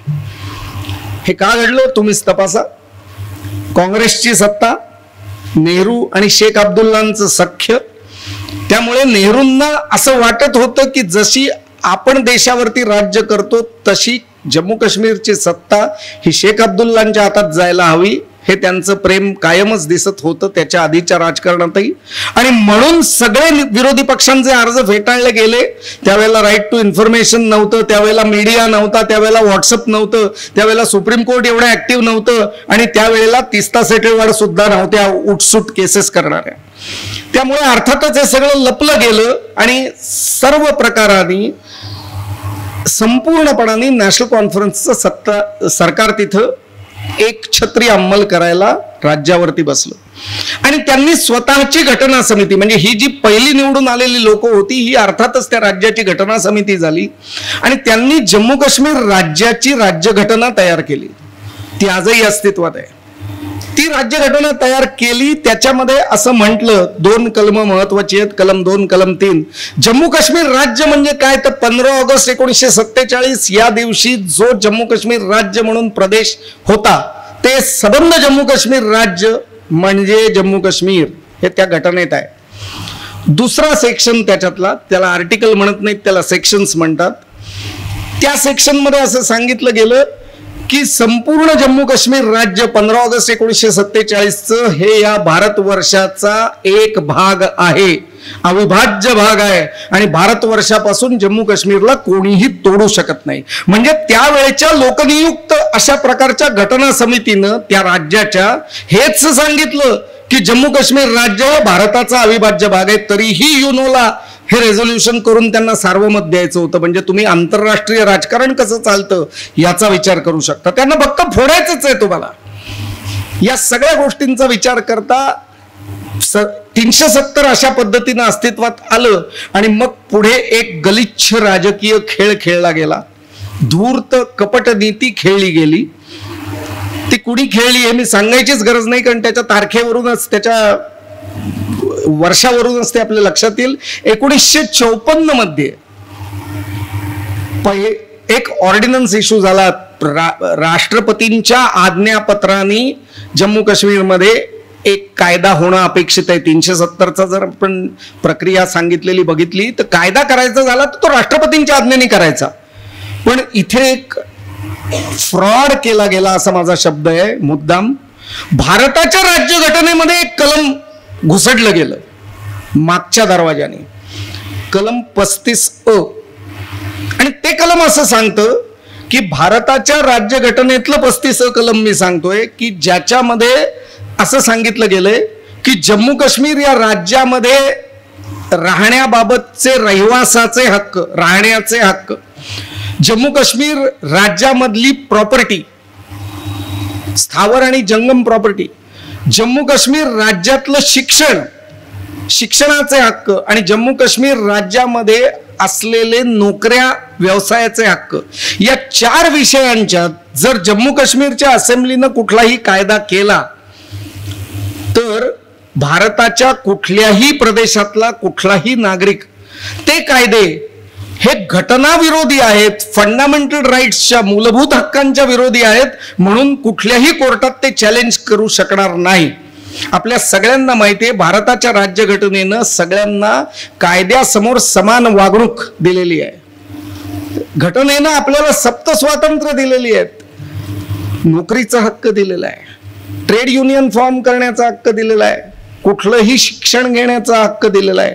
हे सगळं मूलभूत हक्कांच्यात येतं. पण जम्मू काश्मीर राज्यानं जर हे मारणारा कायदा केला किंवा तिथल्या प्रॉपर्टी बद्दल कायदा केला, आपल्या सगळ्यांना माहिती आहे देशातला कुठलाही नागरिक कुठेही प्रॉपर्टी विकत घेऊ शकतो. पण तुम्ही आम्ही जम्मू काश्मीरमध्ये जाऊन प्रॉपर्टी नाही विकत घेऊ शकत. तुम्ही आम्ही जम्मू काश्मीरमध्ये जाऊन तिथं रहिवास द्यावा असा अर्जही करू शकत नाही, तो नाकारलाच जाईल. कारण तिथे रहिवास कुणाला द्यायचा हा हक्क जम्मू काश्मीरच्या लोकांनी स्वतःसाठी ठेवलाय. त्यामुळे या 4 विषयांच्या बद्दल जम्मू काश्मीरची असेंब्ली जे कायदे करेल ते कायदे चॅलेंज करण्याचा, घटनाबाह्य आहेत म्हणून त्याला विरोध करण्याचा, कुठल्याही कोर्टात त्याला आव्हान देण्याचा अधिकार देशातल्या कुठल्याही नागरिकाला असणार नाही. ते कायदे सर्वतोपरी असतील. हे 1954चं राष्ट्रपतींचं आज्ञापत्र आणि त्यानंतर पुढे अत्याचार सुरू झाले. ते अत्याचार भीषण होते. त्याचं दृश्य स्वरूप मी आपल्याला सांगतो म्हणजे कायदे काय होते आपल्याला कळेल. 1957च्या दरम्यान तिथं मेहतर समाजाची लोक नाहीत आणि मेहतर समाज आपल्याला पाहिजे स्वच्छतेची कामं करायला, हे जम्मू काश्मीरच्या लोकांच्या लक्षात आलं. आणि मग जम्मू काश्मीरच्या असेंब्लीनं कायदा केला की पंजाब आणि हरियाणामधून मेहतर समाजाची लोक इकडे बोलवावीत. आता तर भारताचा एक भाग होता. पण त्याप्रमाणे 200 कुटुंब मेहतर समाजाची पंजाब आणि हरियाणामधून काश्मीरमध्ये नोकरीच्या निमित्ताने गेली. त्यांना अर्थातच स्वीपर्स क्लासचं काम दिलं गेलं. परंतु पुढे तोपर्यंत भाग्यवान आपण असे की त्यांना शिक्षणाची बंदी नव्हती. शिक्षणाची बंदी नंतरही नव्हती, परंतु त्याही वेळेला नसल्यामुळे त्यांच्यातलीच कुटुंबातली पुढची पिढी ही कुणी डॉक्टर झालं, कुणी इंजिनियर झालं आणि अर्थातच त्यांनी नोकऱ्या मागायला सुरुवात केली सरकारकडे की आम्ही इतके शिकलेलो आहोत, आम्हाला नोकरी द्या. त्यांना असं सांगितलं गेलं तुम्ही मेहतर समाजाचं काम करायला इथं आलेले आहात, तुमचं इथला रहिवास जो दाखला तुम्हाला रहिवासाचा दिलेला आहे तो फक्त मेहतर समाज म्हणून दिलेला आहे. त्यामुळे तुम्हाला या प्रदेशामध्ये दुसरं कुठलंही काम करता येणार नाही. काम करायचं असेल तर मेहतर समाजाचंच काम करायला लागेल. हे अत्याचार कायद्याच्या माध्यमातून स्वतंत्र भारतामध्ये लोकशाही मार्गाने नियुक्त झालेल्या संस्कारनी घटनेमध्ये फ्रॉड करून दिले आणि त्याचा उन्मत्त असा प्रसार आणि त्याचा वापर हा जम्मू काश्मीरच्या त्यावेळच्या राज्यकर्त्यांनी केला. मित्रांनो, कुठे होते त्या 30 तास सेटिलवाड उठलं की PIL करणाऱ्या एकालाही असं वाटलं नाही की हा खुला मानवाधिकारांचा प्रश्न आहे. मेहतर समाजाच्या मानवी हक्कांच्या पायमल्लीसाठी एकही समाज सुधारक उठला नाही. कारण उठायचंच नव्हतं. आणि कारण का उठायचं नव्हतं? कारण 35 नावाचं काही आहे हे आम्हाला माहितीच नव्हतं. मी अत्यंत जबाबदारीनं विधान करतोय कारण मी व्यवसायाने वकील आहे. मुद्दाम आजही इंटरनेटवरती आपल्या राज्यघटनेचा अधिकृत खरडा टेक्स्ट, बेअर टेक्स्ट ज्याला आम्ही म्हणतो ते काढून बघा. त्याच्यात आजही तुम्हाला 35 दिसणार नाही. त्यावेळेचे प्रख्यात सिनियर काउन्सिल सिरवाई की ज्यांनी खूप मोठ्या केसेस लढल्या, त्यांनी जी कॉन्स्टिट्यूशनवरची कॉमेंट्री लिहिली आहे त्याच्यामध्ये याचे उल्लेख आहेत. रतनलाल धीरजलाल सारख्या एखाद्या अत्यंत सेलिब्रेटेड कॉमेंट्रीमध्ये 35चा उल्लेख आहे. पण 35 खाली 4 वाक्यांच्या व्यतिरिक्त वाक्य नाहीये किंवा नुसतंच 35चं टेक्स्ट लिहिलं गेलेलं आहे. याच्या व्यतिरिक्त त्याच्यावरती लेखकांनी कुठलीही मल्लीनाथी केलेली नाही. 35 काय आहे हे तुम्हाला आम्हाला समजूच नाहीये. याची व्यवस्था त्या काळच्या राज्यकर्त्यांनी करून ठेवलेली होती. मी हे समजू शकतो की सरकारी दस्तऐवजातून ते मिळणार नाही. एकाही खाजगी प्रकाशकाने सुद्धा ते छापलेलं नाही. ईस्टर्न बुक कंपनी सारखं लॉचं एक सेलिब्रेटेड प्रकाशन गृह की जे आमच्या क्षेत्रामध्ये अत्यंत मोठं प्रकाशन गृह समजलं जातं, त्यांच्याही पुस्तकामध्ये याचा उल्लेख नाही. हे जर आपण विचारात घेतलं तर आपल्या असं लक्षात येईल की हे ठरवून केलेली नागरिकांची फसवणूक होती. त्याच फॅक्टरीतून हे नेतृत्व तयार झालेलं होतं की आपल्या लोकांची खोटंच बोलायचं असतं, शत्रूला खरं सांगायचं असतं. त्यामुळे तुम्हाला आम्हाला कदाचित थोडंसं माहिती होतं एवढंच की अरे आपल्याला तिकडे जाऊन प्रॉपर्टी घेता येत नाही बरं का. पण कुठल्या कायद्याने? याचं कुठेही सापडत नव्हते धागेदोरे. ते धागेदोरे आत्ता गेल्या काही वर्षात पुढे आलेले आपण बघितले. जसा या 35 कलमाचा प्रसार वाढला, जम्मू काश्मीर स्टडी सेंटर सारख्या संघटनेनं याचा मोठ्या प्रमाणावरती प्रचार केलेला आपण बघितला. आणि भारताच्या राज्यघटनेचं खरं टेक्स्ट, अधिकृत खरडा हा आपल्या समोर आला, ज्याच्यामध्ये हे 35 असं घोटाळ्याचं आहे हे आपल्या लक्षात येतं. भारताच्या राज्यघटनेमध्ये 35 घुसडणं हा अधिकार राष्ट्रपतींना दिलेला नाही. जम्मू काश्मीरसाठी वेगळा कायदा करायचा झाला तर तो अधिकार दिलेला आहे. म्हणजे कुठेतरी इथं गृहीत असं आहे की वेगळा कायदा राष्ट्रपतींच्या आज्ञेनं होईल. भारताची राज्यघटना मोडली जाईल हे अपेक्षित नाही. आणि भारताची राज्यघटना मोडली गेली तर ते बेकायदेशीर आहे हे त्यांना माहिती आहे, घटनाबाह्य आहे. कारण घटनेत बदल करण्याची प्रक्रिया दिलेली आहे 368 कलमांनी, की जी भली मोठी आहे. दोन्ही सदनांच्या मध्ये ते पास व्हावं लागतं विधेयक, राज्यसभा आणि लोकसभेमध्ये. मग काही राज्यांच्याकडेही ते पास व्हायला लागतं आणि मग ते राष्ट्रपतींच्या सहीनं पुढे येतं वगैरे वगैरे. तर घटना बदल करण्याची प्रक्रिया बाजूला ठेवून कुटील कारस्थान करत जम्मू काश्मीरमध्ये एका कुटुंबाच्या हातात सत्ता एकत्रित व्हावी म्हणून हा फ्रॉड केला गेला. हा या देशाचा इतिहास. आणि म्हणून 370 आणि 35 याची साठगाठ ही होती. देशाच्या इतिहासात एकदाच त्या पिढीत एक मोठी घटना घडली ज्याचा उल्लेख करणं महत्वाचं आहे. नेहरूंच्या मृत्यूनंतर सप्टेंबर 1946 मध्ये, की ज्या वेळेला गुलझारीलाल नंदा हे देशाचे काळजीवाहू प्रधानमंत्री आहेत, त्यांच्या कालखंडामध्ये प्रकाशवीर शास्त्री या अपक्ष खासदारांनी हे विधेयक मांडलं की 370 कलमाचा उपयोग आता संपलेला आहे. जम्मू काश्मीर आपल्या पूर्ण आलेला आहे. जम्मू काश्मीर आपण नक्की सोडणार नाही, तर 370ची आवश्यकता नाही, 370 रद्द करावं. त्याच्यावरती चर्चा झाली. संसदेमध्ये हिरेन मुखर्जींच्या सारखे कम्युनिस्ट खासदार, मधु लिमायनच्या सारखे समाजवादी खासदार आणि अनेक काँग्रेसच्या खासदारांनी सुद्धा या विधेयकाला पाठिंबा दिला. आणि सदनाचा सूर असा आहे की हे अपक्षांनी आणलेलं विधेयक पारित होऊ शकतं हे गुलझारीलाल नंदांच्या लक्षात आलं. पुन्हा कुटील कारस्थान खेळलं गेलं. प्रकाशवीर शास्त्रींना विनंती केली गेली की तुम्ही हे विधेयक मागे घ्या, कारण हे अपक्षांनी आणलेलं विधेयक पास झालं तर त्याला काही अर्थ उरत नाही. म्हणजे यांनीच ठरवलं की त्याला काही अर्थ उरत नाही. पार्लमेंटमध्ये मेजॉरिटीनं जे पास होतं त्याला काही अर्थ उरत नाही जर ते अपक्षांनी आणलेलं असेल तर. इतकी भ्रांत नव्हे, बदमाश अशा प्रकारची वृत्ती असलेली लोक, स्वतःला त्याचं क्रेडिट कदाचित घ्यायचं असेल म्हणून त्यांनी सांगितलं की तुम्ही हे विधेयक मागे घ्या आणि काँग्रेस पक्ष नंतर ते विधेयक पुढे आणेल पक्षाचं म्हणून, आणि मग आपण ते पारित करू. प्रकाशवीर शास्त्री सुद्धा कच्च्या गुरुचे चेले नव्हते. त्यांनी त्याला विरोध केला आणि सांगितलं की नाही, माझा विश्वास नाही तुमच्यावरती. आणि त्यांनी डिव्हिजन ऑफ वोट मागितलं. डिव्हिजन ऑफ वोट म्हणजे या विधेयकावरती मतदान झालं पाहिजे. आणि मग अर्थातच काँग्रेसच्या नेतृत्वानं त्यावेळेला व्हिप काढला आणि तो व्हिप सगळ्या काँग्रेसजनांनी पाळला आणि हे विधेयक परास्त झालं, हरलं. त्यावेळेला प्रकाशवीर शास्त्रींनी सांगून ठेवलं की अरे, भारताच्या इतिहासातला काळाकुट्ट दिवस आहे. आम्ही हा दिवस सुवर्णाक्षरांनीही लिहू ठेवू शकलो असतो जर अपक्षांनी पुढे केलेलं एखादं विधेयक सर्वपक्षीय लोकांनी पास केलं असतं, पारित केलं असतं तर एक वेगळा इतिहास रचला गेला असता. आम्ही ती संधी गमावली. हा देशाच्या इतिहासातला दुर्दैवी दिवस आहे. आणि त्यानंतरच्या पिढ्या ज्या आपल्या खासदारांच्या आल्या त्यांना विषयच माहिती नव्हता. कारण 35 कुठे लिहिले हेच माहिती नव्हतं. आपल्याच घटनेत ते घुसडले हेच माहिती नव्हतं. आणि त्यामुळे हा विषय मागे पडला, तो मागेच पडला. आणि 94 साली हे एक विचित्र विधेयक संसदेनं एकमुखानं पारित केलं की जम्मू काश्मीर 15 ऑगस्ट 1947 हा देशाचा अविभाज्य भाग आहे. इतकं हास्यास्पद विधेयक हे 94 साली झालं.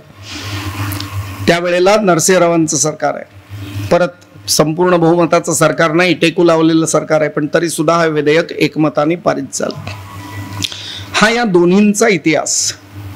या पार्श्वभूमीवरती या विधेयकाला संपवणं, 370ला संपवणं ही देशाची गरज होती. कारण त्यामुळे इथे बदमाश राज्यकर्ते पोचले गेले. शेख अब्दुल्लांचं कुटुंब आणि मुफ्ती मोहम्मद सईदचं कुटुंब हे फक्त श्रीमंत होत गेलं. सामान्य जनतेला या देशाच्या स्वातंत्र्याचा लाभ मिळाला नाही. ह्या सगळ्याचं पर्यवसान हिंदू मुस्लिम तेढेमध्ये तर आधीच झालं होतं, कारण पार्टिशनचे घाव तिथेही बसलेले होते. या सगळ्या पार्श्वभूमीवरती याच देशाच्या इतिहासात एक काळाकुट्ट दिवस उजाडला. 19 जानेवारी 1990. ह्या दिवशी लक्षावधी हिंदूंना एका रात्रीत घाटीतून निघून जावं लागलं. आता काश्मीर फाईल्स आपण सगळ्यांनी बघितलेलं असेल. काय प्रकारचे अत्याचार झाले हे आपल्या सगळ्यांना दिसतंय मित्रांनो. आज ते पुढे येत आहे इतक्या वर्षानंतर. आणि नेहरूंचं वाक्य होतं, Jammu Kashmir is the biggest ever example of Hindu Muslim unity and Indian secularism. नेहरूंचं हे विधान 1990 साली नेहरू असते तर तसंच बोलले असते का, याचा विचार करण्याची गरज आहे. आपल्या देशातल्या स्वतंत्र भारतातल्या लोकशाही राज्यातल्या एका भूमीत एका धर्माची लोक सुस्थितीत आणि निर्भय रीतीनं राहू शकत नाहीत. हे पुन्हा एकदा स्वातंत्र्यानंतर साधारण 40 वर्षानंतर पुढे आलं. म्हणजेच फाळणीची बीज अजूनही शिल्लक आहेत का काय असं वाटावं, इतका हा दुर्दैवी विचार आहे, इतका दुर्दैवी विषय आहे मित्रांनो.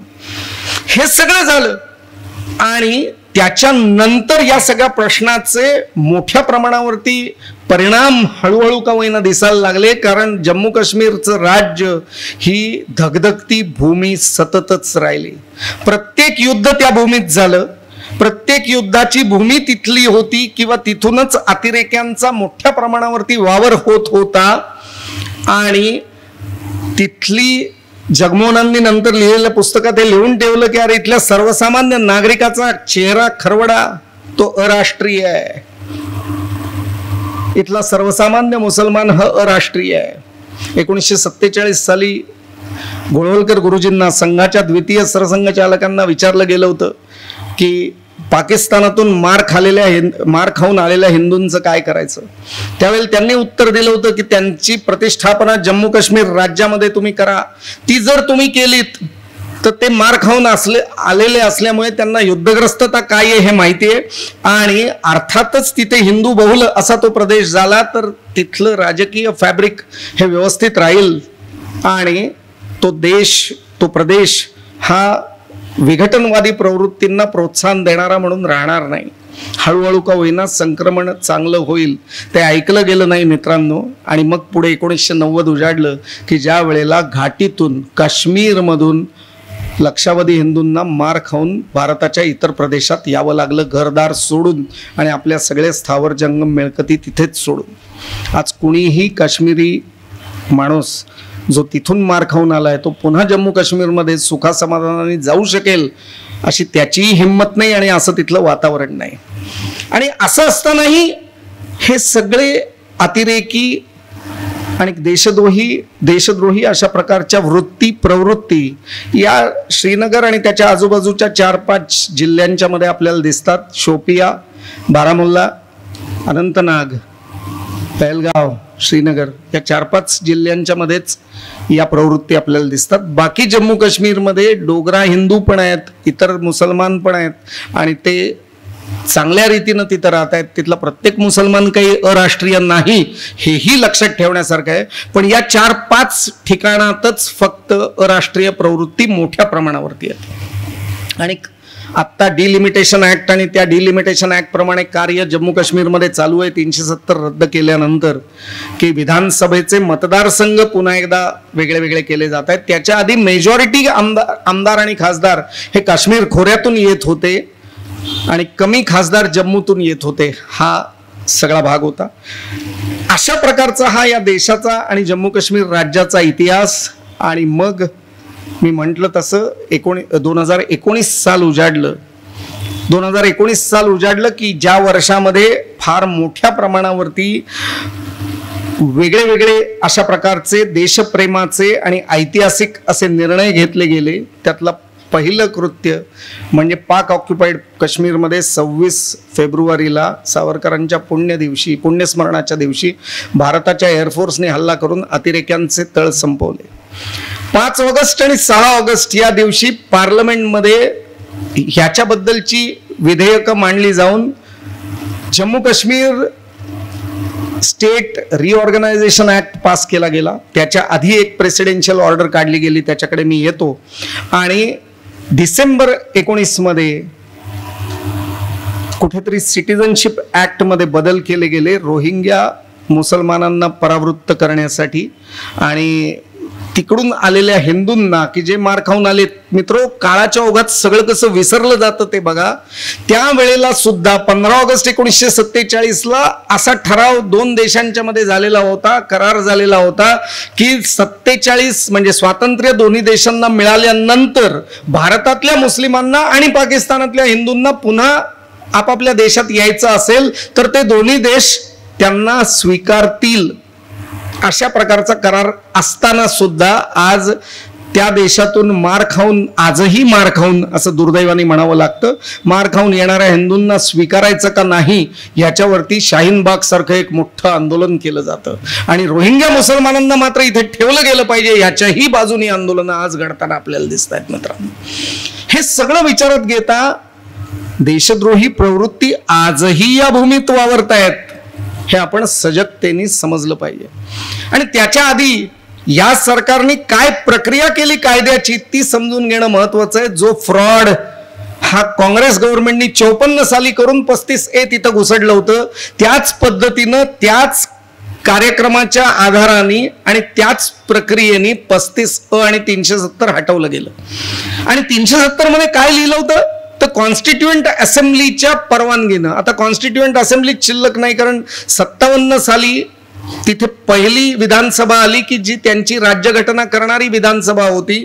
त्या विधानसभेनं जम्मू काश्मीरची राज्यघटना समाजाला दिली आणि ती असेंब्ली संपली. पुढे अनेक असेंब्ल्या आल्या, त्या काही कॉन्स्टिट्युएंट असेंब्ली म्हणजे घटना समिती असू शकत नाहीत. आणि म्हणून प्रेसिडेंटचा ऑर्डिनन्स काढला गेला ऑगस्टमध्ये 2019 साली की ज्याच्यामध्ये ज्या वेळेला बीजेपी आणि महबूबा मुफ्तींचं सरकार नाहीये, गव्हर्नरची सत्ता आहे, राज्यपालांचं शासन, राष्ट्रपती राजवट लागू आहे, गव्हर्नर तिथं राज्य करतेत, त्यावेळेला कॉन्स्टिट्युएंट असेंब्ली म्हणजेच विधानसभा, सामान्य विधानसभा आणि सामान्य विधानसभा म्हणजेच गव्हर्नर असा ऑर्डिनन्स काढला गेला. जम्मू काश्मीर राज्याला लागू असलेला राष्ट्रपतींच्या सहीचा ऑर्डिनन्स असा आला. म्हणजेच त्या राज्यपालांनी जर 370 संपवायला परवानगी दिली तर 370 संपलं. आणि मग त्या राज्यपालांच्याकडून तशी रेकमेंडेशन्स घेऊन पुढे 370 रद्द केलं असा दुसरा ऑर्डिनन्स काढला गेला. त्याच्यातच 35A पण रद्द केलं हा ऑर्डिनन्स काढला गेला. म्हणजे ज्या गलिच्छ मार्गाने हे कायदे इथं लादले गेले होते, 370 नव्हे 35A, 370 तर घटना दत्त अशा प्रकारचं कलम होतं, त्यावेळेची परिस्थिती विचारात घेऊन केलेलं. पण 370 रद्दच करता येणार नाही असा काहीतरी प्रकार पुढे निर्माण झाला होता. घटनाकारांची दृष्टी डोळस होती की कॉन्स्टिट्युएंट असेंब्लीच्या संमतीनं 370 संपवायचं, म्हणजे जेव्हा केव्हा तिथं पहिल्यांदा इलेक्शन होऊन घटना तयार होईल त्यांच्याच कालखंडात हे संपावं ही अपेक्षा आहे, म्हणून कॉन्स्टिट्युएंट असेंब्ली असा शब्द वापरलाय. पण ते करूच दिलं गेलं नाही. दोन्ही सरकार त्या वेळची त्याला कारणीभूत आहेत, त्यांचे हितसंबंध त्याच्यात होते. नंतर करताच येणार नाही अशी स्थिती आली आणि म्हणून प्रेसिडेंटच्या अध्यादेशाने 19 साली constituent assembly equivalent to normal assembly and normal assembly means governor अशा प्रकारचा ऑर्डिनन्स आला. तो ऑर्डिनन्स आल्यामुळे गव्हर्नरला अशा प्रकारची संमती देणं शक्य झालं आणि गव्हर्नरच्या संमतीनं 370 संपवलं गेलं. त्याच शस्त्रांनी, ज्या शस्त्रांनी हे विधेयक आणलं गेलं होतं, कदाचित 35A घुसडलं गेलं होतं, त्या 35Aचा काटा काढण्यासाठी त्यांचाच मार्ग अवलंबला गेला. आणि नंतर मग Jammu Kashmir state reorganisation act आला की ज्याच्यामध्ये जम्मू काश्मीर राज्याचं फॅब्रिकच यांनी बदलून टाकलं. लेह लडाख हाही एक महत्वाचा प्रदेश की जो सगळ्यात मोठा प्रदेश आहे भूप्रदेश म्हणून. जम्मू काश्मीर लेह लडाख हा प्रदेश, त्यातला सगळ्यात मोठा भूभाग म्हणजे लेह लडाख की ज्याच्यावरती कायम अन्याय होत आला. जिथली खासदारांची संख्या कमी आहे आणि जिथे घाटी आहे, जो प्रदेश कमी आहे, तिथं खासदारांची संख्या प्रचंड होती. तर हे सगळं बदलण्यासाठी लेह लडाख हा कायमस्वरूपी केंद्रशासित प्रदेश केला गेला आणि तो योग्यही आहे, कारण केंद्र शासनाचं राज्य हे भारताच्या सरसीमेवरती असायलाच हवं आणि त्यामुळे केंद्रशासित प्रदेश लेह लडाख केला गेला आणि जम्मू काश्मीर राज्य सुद्धा तात्पुरतं केंद्रशासित प्रदेश केलं गेलं की जिथे भविष्य काळात पुन्हा एकदा निवडणुका होऊन जम्मू काश्मीर राज्य स्थापन होऊन तिथलं राजकारण घडू शकतं, तिथली विधानसभा पुन्हा कधीतरी भविष्यात अस्तित्वात येऊ शकते. अशा प्रकारचं राजकीय तंत्र हे या ऑर्डिनन्सनी आणि या विधेयकांनी आणलं. ज्या वाजत गाजत हे विधेयक पास झालं त्याचे अर्थ त्यावेळेला कदाचित इतर खासदारांना कळले नसावेत, कारण बहुतेक विरोधी पक्षांनी सुद्धा त्याला पाठिंबा दिला होता किंवा अन्य काही राजकीय प्रक्रिया झाली असावी. राज्यसभेत बीजेपीचं बहुमत नसताना सुद्धा ते पारित झालं हे त्या विधेयकाचं वैशिष्ट्य. पण जर खरंच वेडेवाकडे मार्ग नसतील तर या सगळ्या खासदारांनी कधीतरी देशभक्तीचा विचार केला असं आपल्याला मान्य करावं लागेल. आणि मग या सगळ्या पार्श्वभूमीवरती आज 370 नाही 35 संपलेलं आहे. अशा अवस्थेत जम्मू काश्मीर राज्याची अवस्था, अर्थातच तिथलं राजकीय नेतृत्व आरडाओरडा करणार आहे, कारण त्यांना कसपटासमान लेखून बाजूला केलं गेलेलं आहे. ते परत निवडून तरी येतील का ही शंका आहे आणि कित्येक लोकांच्या गुन्हेगारी कृत्यांच्या बद्दल त्यांना कदाचित केसेसही लागलेले आहेत. अत्यंत कुटील अशा पद्धतीनंच चाणक्य नीतीनंच हे सगळं करावं लागतं आणि ते आजचे राज्यकर्ते करताना दिसत आहेत. हे या सगळ्या प्रक्रियेचं वैशिष्ट्य. पण त्याच्यानंतर काय झालं तर मी मुद्दाम एक मोठी यादी आहे ती वाचून दाखवतो की ज्याच्यात 370 नंतरची काय काय घडामोड आहे, काय काय डेव्हलपमेंट आहे ती आपल्याला महत्वाची आहे समजून घेणं. 156 पेक्षा जास्त राज्यघटनेची कलमं ही जम्मू काश्मीरला लागू नव्हती 370 असताना. आता संपूर्ण राज्यघटना जम्मू काश्मीरला लागू आहे. जम्मू काश्मीर असेंब्लीनं आणि तिथल्या राज्यपालांनी केलेले जे जे कायदे होते ते 100हून अधिक कायदे आणि राज्यपालांनी ऑर्डिनन्स म्हणून आणलेले 10-12 कायदे हे या प्रक्रियेत नष्ट झालेले आहेत. 100हून अधिक महत्वाचे कायदे की जे भारतात इतर ठिकाणी आहेत ते सगळे कायदे जम्मू काश्मीरला लागू झालेले आहेत. म्हणजे ते किती महत्वाचे आहेत हे मी कायद्याची नुसती नावं सांगितली तर आपल्या लक्षात येईल. ट्रान्सफर ऑफ प्रॉपर्टी ऍक्ट हा तिथे अस्तित्वात नव्हता, तो आता तिथे लागू झालाय. म्हणजेच तुम्ही आम्ही जम्मू काश्मीरमध्ये जाऊन प्रॉपर्टी घेऊ शकतो. मला खात्री आहे कोणी हिंमत करणार नाही आज तरी, पण घेऊ शकतो. किमान कायद्याचं जी अडचण होती ती संपली. सिव्हिल प्रोसिजर कोड, दिवाणी प्रक्रिया कायदा जो लागू नव्हता तो आता लागू झालाय. क्रिमिनल प्रोसिजर कोड लागू नव्हतं, इंडियन पिनल कोड लागू नव्हतं, ट्रान्सफर ऑफ प्रॉपर्टी ऍक्ट लागू नव्हता, इंडियन ट्रस्ट ऍक्ट लागू नव्हता. इतके महत्वाचे बेसिक कायदे जम्मू काश्मीरमध्ये लागू नव्हते. त्यांचे वेगळे कायदे होते. हे सगळे कायदे आज तिथे लागू झालेले आहेत. 100 पेक्षा जास्त कायदे. डेव्हलपमेंट म्हणून जर आपण विचार केला तर 25 नॅशनल हायवे सँक्शन झाले आहेत, ज्याची एस्टिमेटेड कॉस्ट आहे 11,721 कोटी. त्याच्यासाठी 168 MOU तयार झाले आहेत, त्याची किंमत आहे 13,600 कोटी. अनेक हायवे तयारही होत आहेत. मित्रो, जे भूप्रदेश हे शत्रू सीमेला जवळचे असतात तिथली दळणवळणाची साधनं ही अत्याधुनिकच असायला हवीत, ज्याच्याकडे आजपर्यंत दुर्लक्ष केलेलं होतं सर्व सरकारांनी. नागालँड, मिझोराम, अरुणाचल प्रदेश या सगळ्या ठिकाणी प्रचंड मोठी डेव्हलपमेंट चालू आहे रस्त्यांची आणि इतर सर्व वाहनांची साधनांची, की जेणेकरून आपल्या सैन्याला गरज लागली तर केव्हाही पटकन तिथे जाता येईल याची व्यवस्था हे सरकार डोळसपणाने करते. नवीन medical colleges 7 medical colleges sanction झालेली आहेत IMS. त्यापैकी 500, त्यामध्ये 500 ते साधारण 955 मेडिकल सीट्स उपलब्ध होणार आहेत. म्हणजे जम्मू काश्मीरच्या लोकांना शिक्षणाच्या अधिक चांगल्या सेवा सुविधा या उपलब्ध होणार आहेत. सगळ्यात उंच जागी असलेला रेल्वेचा ब्रिज जगातला हा जम्मू काश्मीरमध्ये बांधला जातोय. जम्मू पासून दिल्लीपर्यंत वंदे भारत एक्सप्रेस सुरू झाली आहे. 1 लाखाहून अधिक प्रवासी जम्मू काश्मीर राज्याला जास्तीचे भेट देत आहेत. इतकं तिथे शांत अशा प्रकारचं वातावरण आहे. व्हिजन नया जम्मू अँड काश्मीर या योजनेचं काम सुरू झालेलं आहे. प्रधानमंत्री ग्राम सडक योजनेद्वारे मोठ्या प्रमाणावरती रस्त्यांची बांधणी सुरू झाली आहे, ज्यामध्ये जम्मू काश्मीर राज्य रस्ते बांधणीच्या क्षेत्रात देशातलं 4थ्या क्रमांकाचं राज्य होणार आहे मित्रांनो. इतक्या मोठ्या प्रमाणावरती तिथे इन्फ्रास्ट्रक्चरल डेव्हलपमेंट चालू आहे. नवीन central sector scheme industrial land allotment policy 2021 ते 2030 या पॉलिसीची अंमलबजावणी सुरू झाली आहे. त्यामुळे तिथे नवीन उद्योगधंदे भारताच्या इतर प्रदेशातून जायला मदत होणार आहे. Right to education act, right to information act, SC/ST prevention of atrocity act, SC/ST traditional forest dwellers act, हे सगळे कायदे जम्मू काश्मीरमध्ये लागू झालेले आहेत. पंचायत राजच्या निवडणुका झालेल्या आहेत. ब्लॉक डेव्हलपमेंट काउन्सिल्स निवडून आलेली आहेत. सन 22-23च्या बजेटमध्ये 200 कोटींची मदत जम्मू काश्मीरसाठी दिली गेली की जे आता केंद्रशासित प्रदेश म्हणून आहे. जम्मू काश्मीरमध्ये मॅनेजमेंट इन्स्टिट्यूट स्थापन झाली आहे. व्हॉलेंटियर मॅनेजमेंट इन्स्टिट्यूट अवंतीपुरा 2022 मध्येच स्थापन झालेली आहे. लडाखमध्ये नॅशनल ग्रीड सुरू झालंय इलेक्ट्रिसिटीसाठी, ज्याचं कनेक्शन हे देशाच्या नॅशनल ग्रीडला जोडलं गेलेलं आहे. त्यामुळे संपूर्ण देशातला वीज पुरवठा आता स्पष्टपणाने तिथं जातोय. लडाखमध्ये सोलर पॉवर आणि आर्टिफिशियल फायबर्सच्या माध्यमातून इंटरनेटचा प्रसार झालेला आहे.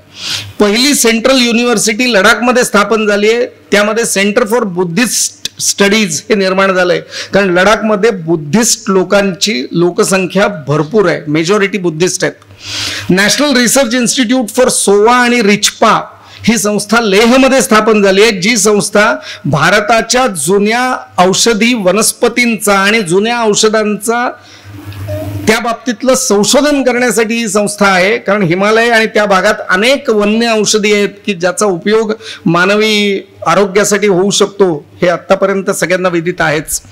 प्रधानमंत्री डेव्हलपमेंट स्कीम खाली 29 प्रोजेक्ट पूर्ण झाले आहेत. अजून 53 प्रोजेक्ट्स आहेत, ज्या साधारणपणानं त्यातले 12 प्रोजेक्ट्स हे 2023च्या शेवटपर्यंत साधारणपणाने पूर्ण होतील.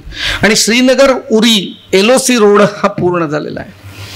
मित्रो, केंद्रीय सत्ता आणि आजचं आपलं केंद्रीय राज्य शकट हे जम्मू काश्मीरला सर्वार्थाने विकसित करण्यासाठी कटिबद्ध आहे. तिथल्या लोकांच्या अडीअडचणी दूर करण्यासाठी सामान्यांच्या पर्यंत पोहोचण्याचे प्रयत्न या सगळ्या इन्फ्रास्ट्रक्चरच्या माध्यमातून चालू आहेत. या इन्फ्रास्ट्रक्चरच्या माध्यमातून सामान्यांच्या पर्यंत पोहोचल्यानंतर तरी कदाचित तिथलं राजकीय वातावरण बदलेल अशी अपेक्षा आहे. आणि तरीही एक सूचना गांभीर्याने मला करावीशी वाटते. ज्या प्रदेशामधून लक्षावधी हिंदूंना किंवा कुठल्याही एका धर्माच्या लोकांना परास्त व्हावं लागतं, सगळं घरदार सोडून निघून यावं लागतं, तो प्रदेश आपला आहे. आणि मित्रो, प्रदेश म्हणजे फक्त प्रदेश नव्हे, लोक तिथे राहणारी त्या प्रदेशातली माणसं म्हणजे तो प्रदेश. तर त्या प्रदेशातली माणसं आपली आहेत का, हा खरा प्रश्न आहे. आणि किमान काश्मीरमध्ये तरी एक मोठं प्रश्नचिन्ह आहे की काश्मीरमध्ये राहणारा भारतीय नागरिक हा या भारतवर्षाचा अधिकृत देशप्रेमी नागरिक आहे का. आणि पुन्हा एकदा सांगतो की जम्मू काश्मीरच्या त्यावेळच्या राज्यपालांनी स्पष्टपणाने त्यांच्या पुस्तकात लिहून ठेवलंय की इथल्या सामान्य नागरिकाचा चेहरा खरवडा तुम्हाला इथं अराष्ट्रीय प्रवृत्ती दिसतील. आणि आपल्या सगळ्यांनी ते पाहिलं असेल, व्हॉट्सअपच्या माध्यमातून ते आपल्या सगळ्यांच्या पर्यंत एक छोटीशी क्लिप आली होती, ज्या क्लिपमध्ये 5-10 छोटी छोटी मुलं, म्हणजे ती मुलं एक 2 ते 5 वर्षाची 10 वर्षाची असतील, ज्यांना नुकतं बोलता येतंय किंवा काय संस्कार काय आहे ते कळतं. एक सैनिक अतिशय हेविली आर्म्ड असा भारतीय सेनेचा सैनिक तिथं उभा आहे आणि त्याच्या अवतीभोवती फेर धरून ही मुलं नाचतायत आणि सांगतायत हमें चाहिए आजादी, हमें चाहिए आजादी. ही क्लिप आपण बघितली असेल. त्यांची पुढची पिढी काय विचार घेऊन जन्माला येते आणि ती पोसली जाते, हे विचारात घेण्यासारखी गोष्ट आहे. आणि माझा स्वतःचा व्यक्तिगत अनुभव सांगतो. 2017 मध्ये मी जम्मू काश्मीरमध्ये माझ्या एका मुस्लिम विद्यार्थ्याच्या घरात राहायला गेलेलो होतो आणि त्याच्या घरातले त्याचे वृद्ध वडील 90 वर्षाचे हे मला सांगतात की अमेरिकेने जम्मू काश्मीर गुलाब सिंगाकडून विकत घेतलं. पूर्ण खोटं. ते अमेरिकेने विकत घेतलेलंच नाहीये, ब्रिटिशांनी विकत घेतलंय, पण इतिहास माहितीच नसतो. आणि भारताने इथून निघून जावं, त्यांचं सैन्य फक्त आमच्या रक्षणासाठी ठेवावं, आम्हाला स्वतंत्र देश म्हणून अस्तित्व हवंय, हे ते वृद्ध वडील बोलतात. त्यांच्याशी बोलण्याचा काही वाद घालण्याचा प्रश्न नव्हता. आणि त्या घरात नोकर म्हणून काम करणारा 10-12 वर्षाचा मुलगा माझ्या बहिणीला नरेंद्र मोदींचा फोटो दाखवून सांगतो, कारण त्याला माझ्याशी बोलायची समूह इच्छा नव्हती किंवा त्याला वाटलं नसेल. माझ्या बहिणीला फक्त तो सांगतो हा माणूस म्हणजे मोदींचा फोटो दाखवतोय, तो कोण आहे हेही त्याला नावाने माहिती नाहीये, पण हा माणूस जर मला कुठे दिसला तर मी याला गोळी घालीन, असं 12 वर्षाचा मुलगा म्हणतोय. हे दोनही प्रसंग हे आपल्या सगळ्यांना डोळे उघडणारे आहेत. आपण किती सजग असलं पाहिजे, आपण किती काळजीपूर्वक या देशाकडे लक्ष देऊन देशाच्या संरक्षणासाठी स्वतःला जपलं पाहिजे, आपल्या आसमंतात काय चाललंय याच्यासाठी सजग राहिलं पाहिजे. आणि अशा प्रकारची कुठलीही अराष्ट्रीय कृत्य हे आपल्या आसमंतात घडताना दिसलं तर त्याबद्दल आवश्यक ती कायदेशीर कारवाई किंवा संबंधितांच्या पर्यंत तो विषय नेणं हे आपलं देशाचं सजग नागरिक म्हणून कर्तव्य आहे. मित्रांनो, हे आपण करत राहिलं पाहिजे आणि आपल्या पुढच्या पिढीपर्यंत स्वातंत्र्यवीर सावरकरांनी दिलेला संदेश पोहोचवला पाहिजे. आपलं ते कार्य आहे, आपण त्यासाठी माध्यम झालं पाहिजे असं मला वाटतं.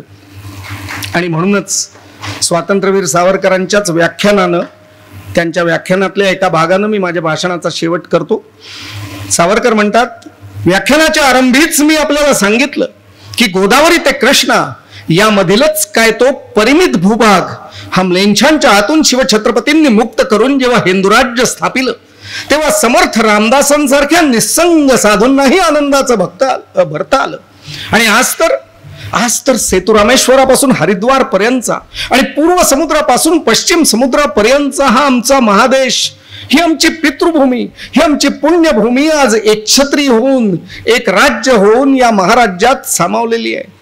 आमच्या प्राचीन चेल, चोल, पांड्य इत्यादी राज्यांच्या राजधान्या, चंद्रगुप्ताचं पाटलीपुत्र, विक्रमाची उज्जैनी, हरिहर आणि बुक्कांचं विजयनगर, ही सारी प्राचीन राज्य केंद्र ही एक केंद्रित होऊन, एक राष्ट्र होऊन या पांडवांच्या इंद्रप्रस्थातच आज पुन्हा प्रस्थापित झालेली आहेत. आणि त्यावरती आमचा तो सुदर्शन चक्रांकित ध्वज पुन्हा उभारलेला आहे. गांधीजींना त्या ध्वजावरती चरखा हवा होता, नेहरूंना भगवा ध्वज हवा होता, आणि नंतर तिथे अशोक चक्र आलं की जे पुन्हा एकदा अहिंसेचं प्रतीक होतं. सावरकरांना ते मान्य नव्हतं, सावरकरांना त्याच्यावरती सुदर्शन चक्र हवं होतं. म्हणून हा सुदर्शन चक्रांकित ध्वज हा आम्ही पुन्हा स्थापन केलेला आहे. तशाच आमची ती अयोध्या, ती मथुरा, ती माया, ती काशी, कांची, अवंतिका, पुरी, द्वारावती पासून ते सगळ्या देशातल्या सर्व पुण्यतम अशा प्रकारच्या नगरी या देशात आज सामावलेल्या आहेत. त्याचप्रमाणे आमच्या त्या सर्व पुण्य सरिता, गंगे च यमुने चैव गोदावरी सरस्वती नर्मदे सिंधू कावेरी जलस्मिन सन्निधिं कुरु, या आमच्या मंत्रातल्या त्या गंगा, ती यमुना, ती गोदावरी, ती सरस्वती, ती नर्मदा, ती कावेरी, ही सारी पुण्यतीर्थ ही आज या देशात विमुक्त आणि विशुद्ध होऊन सामावलेली आहेत. परंतु यात सिंधू कुठेही दिसत नाही. सिंधू कुठे? हाय त्या मंत्रातली ती सिंधू ही अजूनही आमच्यात सामावलेली नाही, ती अजूनही आम्हाला परास्त झालेली आहे, ती अजूनही आमच्यात नाही. काय म्हणता?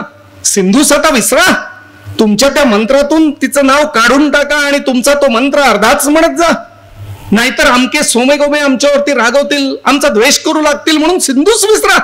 छे सारा जग जरी तुला विसरलं, सारा देश जरी तुझा विसरला, तरी हे देवी तमे, हे नदी तमे, हे अंबी तमे सिंधू तुला आम्ही कधीही विसरणार नाही. जिच्या प्राचीन काठांच्या वरती आमच्या ऋषींनी, वेदर्षींनी ऋचांची पहिली सामगायन गायली, जिच्या पुण्य सलिलाने आपल्या संध्यावंदनातील अर्घ्य दिले आणि जिला देवतातील देवतांच्या मध्ये स्थान दिलं, त्या अंबितमे, त्या देवीतमे, त्या नदीतमे सिंधू तुला आम्ही कधीही विसरणार नाही. एकटा महाराष्ट्र उठेल आणि तुला तो म्लेच्छांच्या तावडीतून सोडल्याशिवाय राहणार नाही. मित्रो, आज सिंधू अजूनही आपल्यात नाही. पाकिस्तान नावाचं एक राष्ट्र हे जिवंत आहे, ते कोसळत आहे, परंतु तो भूभाग तुमच्या आमच्यात सामील झालेला नाही आणि अखंड हिंदुस्थानचं स्वप्न हे अजूनही साकार झालेलं नाहीये. अखंड हिंदुस्थानचं स्वातंत्र्यवीर सावरकरांनी दिलेलं स्वप्न साकार करण्याचं कार्य हे आपण सतत पुनरुच्चारित राहिलं पाहिजे. तो महामंत्र आपल्या पुढच्या पिढ्यांना दिलं पाहिजे आणि त्या दृष्टीनं आपण सगळ्यांनी सजग राहून देशाच्या आज असलेल्या भूभागाच्या संरक्षणासाठी सजग राहून आणि अखंड हिंदुस्थानचं स्वप्न साकार करण्यासाठी कटिबद्ध व्हायला हवं. आपण सगळेजण ते होऊयात आणि स्वातंत्र्यवीर सावरकरांचा तो संकल्प साकार करूयात. धन्यवाद.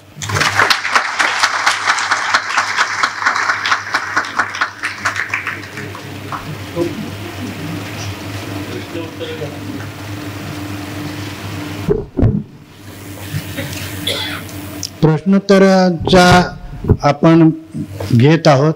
कोणाला जर प्रश्न विचारायचे असतील तर त्यांनी पुढे येऊन प्रश्न विचारावेत. सवाशे माईक द्या. इतका वेळ थांबलेले आहेत आणि थोडा वेळ थांबा.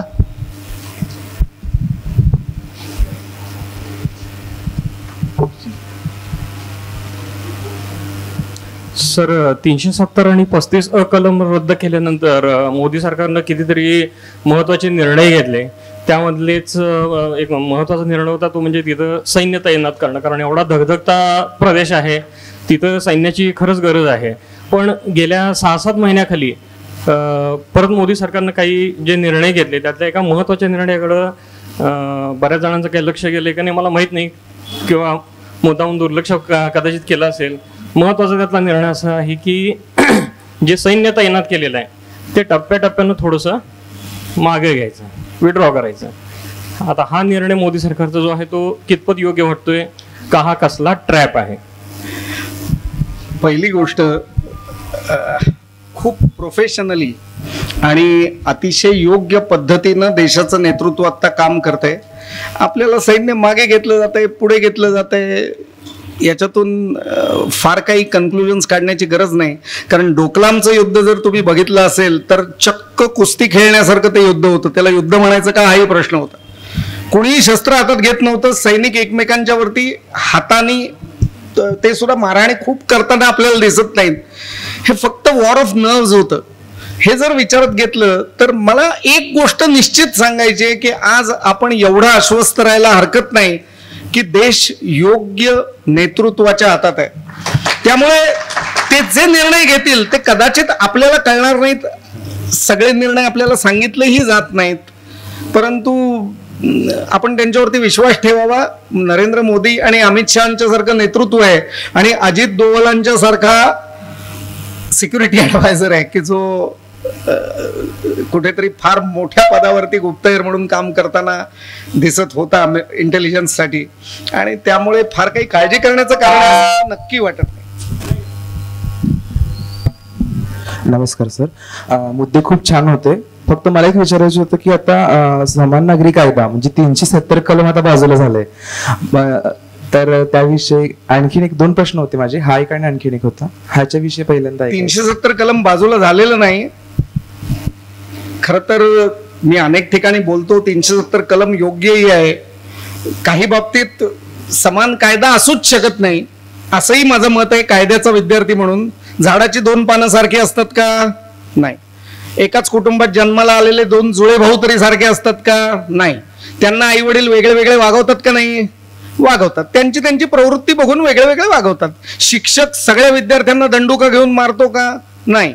हे जर विचारात घेतलं तर कायदेही वेगळे वेगळे असायला हरकत नाही. सोपं उदाहरण सांगितलं म्हणजे लवकर कळेल. आणि असं असतानाही काही विस्तृत भागावरती समान नागरी कायदा ही आवश्यक आहे. ते गव्हर्नमेंटच्या अजेंड्यावरती नक्की असणार आहे. त्यात तो एक वेगळा व्याख्यानाचा विषय होईल म्हणून मी तो आवडतो आता. त्याच्यावरतीही मी अभ्यास केलेला आहे आणि तो यायला हवा, बहुतांशी येईल असं मला वाटतं. कारण बीजेपीच्या अजेंड्यावरचा प्रत्येक विषय ते पुढे आणतायत. राम मंदिर झालं, आज 370 संपवलं. त्यामुळे समान नागरी कायदा ही फक्त येऊ घातलेली काळाची गरज आहे आणि ते आणतीलच असं माझं नक्की समज आहे. आणि मोठा विषय आहे, कॉम्प्लिकेटेड आहे, कायद्याच्या दृष्टीनं यायला हवा. त्याच्या पुढची स्टेज ही कदाचित वेगळे वेगळे कायदे वेगळ्या वेगळ्या लोकांसाठी अशी असू शकते. आणखी सर की आता मध्यंतरी काश्मीर फाईल्स पिक्चर आलता आणि केरला फाईल्स पण पिक्चर आलाय. मी असं एक माहिती ऐकली की केरळाच्या काही भागामध्ये शर्यत लॉ हा फॉलो केला जातो आणि काश्मीरमध्ये देखील सेम कंडिशन आहे. मग आपल्या भारतात राहून भारतीय स्वतःला म्हणून घेत नाही, ह्यांना लाज वाटते. मग कायद्याने ह्यांना काय असं बंधन राहील की जेणेकरून ह्यांची हिंमत होणार नाही की असं काहीतरी भारतात राहून तरी विचार करण्याची? बोलू ना, तुम्ही भारतीय शब्द वापरताय, तुम्हाला हिंदू म्हणायचंय, मला समजतंय. काय आहे ना, हिंदू म्हणून आम्ही मुळातच सहिष्णू आहोत, त्यामुळेच आम्ही धर्मनिरपेक्ष आहोत. पण मला हे मुद्दाम सांगू देत, सेक्युलरिझम वरती भारताच्या राज्यघटनाकारांच्या म्हणजे 46ला जी घटना समिती स्थापन झाली त्याच्यामध्ये सेक्युलर शब्दावरती डिबेट झालेला आहे, चर्चा झालेल्या आहेत आणि सेक्युलर शब्द घटनेत असू नये असं ठरवलं गेलंय.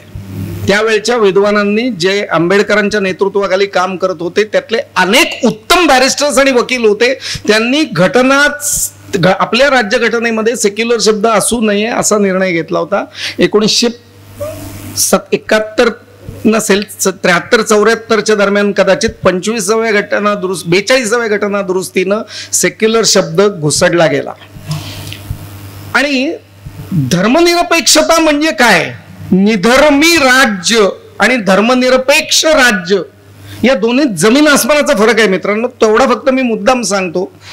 सेक्युलर म्हणजे नक्की काय ते एस.आर. बोम्माई केसनी त्याच्यात भरपूर घोळ घातले. माझ्या दृष्टीनं धर्मनिरपेक्ष राज्य म्हणजे जे 2014च्या निवडणुकीत मोदींनी दिलेली निवडणुकीच्या आधीची उत्तर होती ते म्हणजे धर्मनिरपेक्ष राज्य. सेक्युलरिझम म्हणजे ते असं मला वाटतं. त्यावेळेचे मोदींचे इंटरव्ह्यू बघा. सत्तेवरती तुम्ही आलात निवडून तर मुसलमानांचं काय करणार, ख्रिश्चनांचं काय करणार, इथल्या अल्पसंख्याकांचं काय होणार, अशा प्रकारचे प्रश्न त्यांना विचारले गेले. तर त्यांनी स्पष्टपणे एकच उत्तर दिलं होतं, जे बहुसंख्याकांचं होणार तेच अल्पसंख्याकांचं होणार, वेगळं काही होणार नाही, वेगळं काही व्हावं असं अपेक्षित नाही. कारण कायदा सगळ्यांना समान ट्रीटमेंट देतो. त्यामुळे मी लोकांना धर्माच्या आधारावरती जोखतच नाही. अनेक मुस्लिम बांधवांच्या मनात याच्याबद्दल धास्ती आहे आणि त्यामुळे युनिफॉर्म सिव्हिल कोडला विरोध आहे की आमच्या धार्मिक स्वातंत्र्याचं काय होणार. तर धार्मिक स्वातंत्र्य सगळ्यांचं जपलं जाणार आहे. घरात तुम्ही घरात देवाची पूजा करता का मूर्त्या फोडता, तुम्ही देवाला आंघोळ घालता का देवाची मूर्ती नसलेल्या अवस्थेत नमाज पडता, कोणी विचारायला येणार नाही, रस्त्यावरती नाही यायचं. फ्रान्समध्ये एक कल्पना आहे, त्यांची राज्यघटना आणि राज्याची जी यंत्रणा आहे त्याला लायसिते म्हणतात.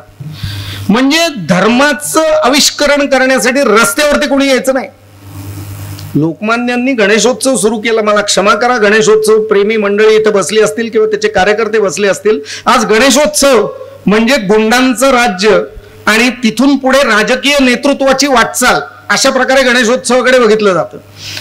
गणेशोत्सव सुद्धा बंद करण्याची वेळ आहे. कारण त्या काळात त्यांनी गणेशोत्सव साजरा केला, सुरू केला की ज्या वेळेला समाज निद्रितावस्थेत होता, समाजाला एकत्र आणण्यासाठी काहीतरी माध्यम हवं होतं, म्हणून शिवजयंती आणि गणेशोत्सव. आज लाखो लोकांनी एका जागी यायचं, धांगडधिंगा करायचा, प्रचंड कर्कश आवाजात गाडी लावायची. पुण्यात येऊन बघा, लक्ष्मी रोडवरती राहणारी लोक ही वेडी होतात त्या 15 दिवसात. हे का? ते 10 दिवस म्हणजे फक्त टॉर्चर आहे. हे मी हिंदू धर्मातल्या चालीरीतींच्या वरती ही बोलतोय, सेक्युलर आहे ना कारण मी, त्यामुळे. पण राज्ययंत्र सेक्युलर असणं म्हणजे काय, तर कुठल्याच धर्माला मी वेगळं जोखत नाही. ती पायरी यायची अजून आपल्याकडे, कारण त्याच्यासाठी आधी गणेशोत्सव मंडळ, मुसलमानांचे उरूस आणि जे जे काय ज्याचं प्रकटन रस्त्यावरती होतं अशा सगळ्यांचं सार्वजनिक अशा प्रकारचं समालोचन आणि त्यांचं शिकवणूक केली पाहिजे की अरे तुझी धर्मश्रद्धा योग्य आहे बाबा, कुठल्याही धर्माचं तू आज तुझ्या घरात कर, समाजाला अडथळा आणणारा काहीही मान्य होणार नाही. ही फ्रान्स मधली कन्सेप्ट लायसिते नावाची. आणि मी चीन मध्ये गेलो होतो. चीन मध्ये मशिदीत मी जाऊ शकत होतो, कुठेही मुसलमान लोक रस्त्यावरती येऊन आरडाओरडा करत नव्हती. बुद्ध लोक सुद्धा मोठ्या प्रमाणावरती सोहळे करतायत आणि असं काही घडत नव्हतं. हे कम्युनिस्ट देशामध्ये लवकर शक्य आहे. भारतासारख्या लोकशाहीत लोकशाही प्रगल्भ झाल्यानंतर हे होईल, आज होणार नाही याची मला जाणीव आहे. पण अतिशय महत्वाची गोष्ट, राज्य यंत्रणा ही धर्मातीत असली पाहिजे. म्हणजे धर्माच्या आधारावरती कुठलाही कायदा असताच कामा नये. मुस्लिम स्त्रीचे हाल हे इतके प्रचंड आहेत. आज एक स्त्री ही कुठंतरी कोर्टापर्यंत जाते आणि मेंटेनन्सचा कायदा शहाबानोचा नंतर तो मागे घेतला जातो आणि शहाबानोंचा नंतर त्याचा इंटरव्ह्यू आहे 87-88 सालचा. मैं अगर हक जताती तो क्या होता, इस देश में खून की नदियां बहती. हे त्यांचं वाक्य आहे मित्रांनो. संपूर्ण समाज हा शिक्षित केला पाहिजे, त्याच्यासाठीचे मार्ग अवलंबले पाहिजेत आणि हळूहळू या समाजाला त्यांच्या धर्मश्रद्धा घरात ठेवायला सांगितल्या पाहिजेत. तुम्ही घरात काय करता आम्ही बघायला येणार नाही, परंतु रस्त्यावरती येऊन आरडाओरडा करून समाज जीवन नष्ट करणं आणि भ्रष्ट करणं हे आम्ही चालू देणार नाही. याला धर्मनिरपेक्षता म्हणतात. आणि धर्मनिरपेक्षता या अर्थाची नाहीच आहे आम्ही हजला काहीतरी पैसे वाटू, मग आम्ही इकडे हिंदूंच्या कुठल्या तरी मिरवणुकींना पैसे देऊ, मग अपीजमेंट सुरू झाली की मग त्यांच्या समाजांच्या समोर मतांची राजकारण सुरू झाली, मग लांगुल चालन सुरू झालं आणि पुढे जे भारताच्या इतिहासात सतत घडत आलं ते घडत राहणार आहे. एकच मार्ग जो मोदी सारखा बोलतायत, हे सगळं बाजूला ठेवा, विकासाचं बोला. रस्ते मिळतायत का? हॉस्पिटल्स तुमच्यापर्यंत पोहोचतायत का? तुमचं मूलभूत सेवा सुविधा तुम्हाला नीट उपलब्ध नाहीत. देव महत्वाचा आहे, तो तुमच्या घरात ठेवा. ही स्टेप यायला अजून वेळ आहे.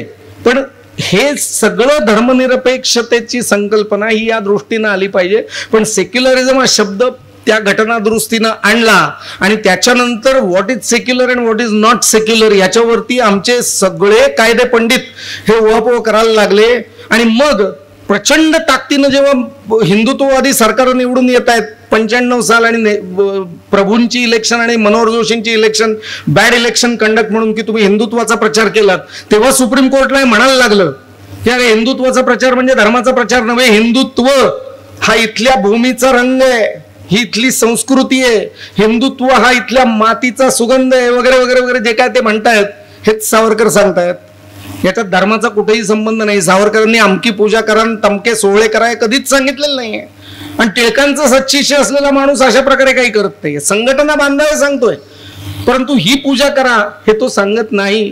तो फक्त देशाची प्रगती करण्यासाठी जे जे आवश्यक आहे ते करा आणि या देशाला या भूमीला आपली पितृभूमी पुण्यभूमी माना हे म्हणतो.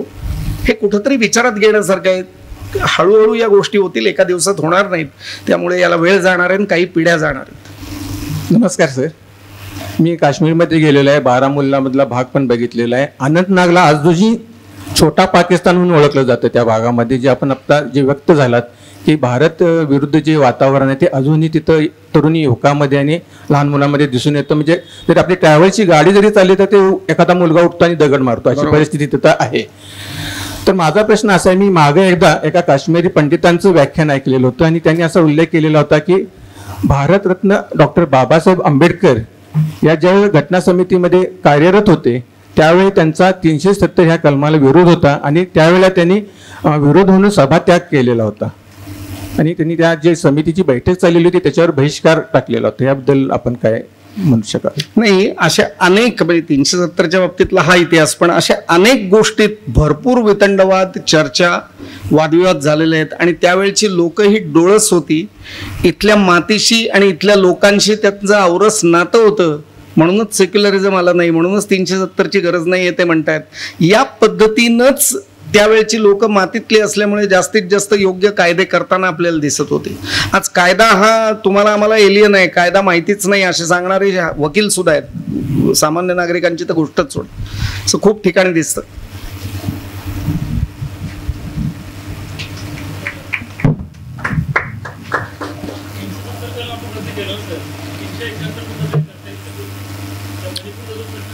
आसफा आणि हे ना, परत मी जे मगाशी बोललो की युनिफॉर्म सिव्हिल कोड वगैरे सगळं ठीक, पण काही प्रांतातल्या काही विशिष्ट गरजा विचारात घेऊन कदाचित असे कायदे करायला लागतील.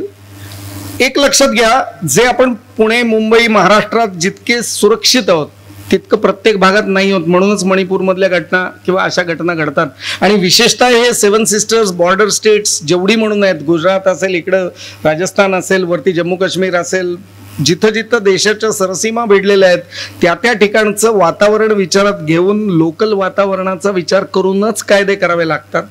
आसफाला मोठ्या प्रमाणावरती विरोध याच्याचमुळे आहे लोकांचा की सैन्य अत्याचार करते. असं आहे ना, ती पण माणसं आहेत. म्हणजे मला ती छोटी मुलं ज्या वेळेला त्या सोल्जरच्या भोवती फेरगा धरून आम्ही चाहिए आझादी हे ओरडत होती, एखादा खरंच तो कमीत कमी शिकलेला सैनिक असतो सामान्य, ते अतिशय उत्तम प्रकारचे सैनिक आहेत की त्या सैनिकांनी थोबाडीत सुद्धा त्यांना मारली नाही, तो फक्त गन हातात घेऊन उभा आहे.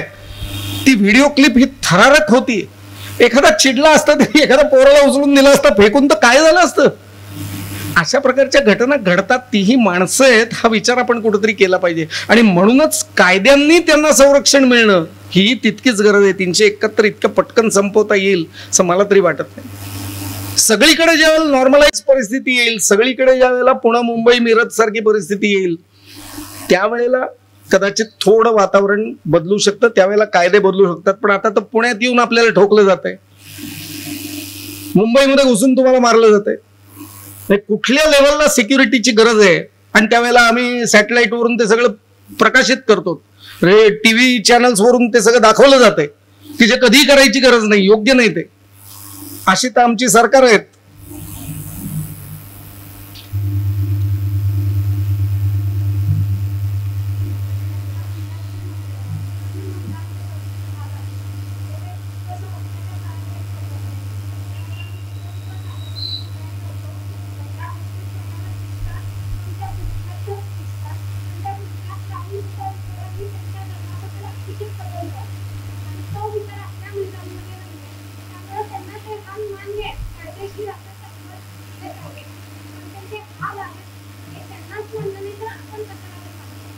नाही, प्रश्न कसा आहे की एखाद्या व्यक्तीला तुम्ही प्रकाश कधी दाखवलाच नाही तर त्याला जे जग अंधकारमय आहे तेच बरोबर वाटत असतं.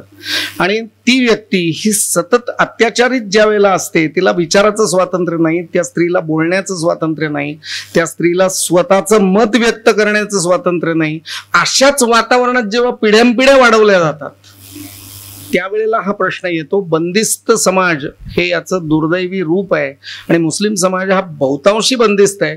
पण जिथे मुस्लिम स्त्री शिक्षित आहे ते घर बघा तुम्ही, ते घर तुम्हाला वेगळं दिसेल. हमीद दलवाई, शमसुद्दीन तांबोळी यांच्यासारखे अनेक कार्यकर्ते त्यांच्याही धर्मात रिफॉर्म करताना आपल्याला दिसत आहेत. जेवढं प्रमाण आपल्याकडे होतं रिफॉर्मिस्ट, कशाला त्यांना नावं ठेवायची. आपला धर्म काय होता तुम्हाला गंमत सांगतो. ही घडलेली गोष्ट आहे. अहिताग्नी राजवाडे कार्यालय ते डिबेट झाले. विधवा विवाह याबाबत त्यावेळेचे शंकराचार्य, आज शंकराचार्य नावही कोणी उच्चारत नाही ना त्यांना कोणी विचारतं. समाज म्हणून बहुसंख्यांच्या बद्दल बोलतोय.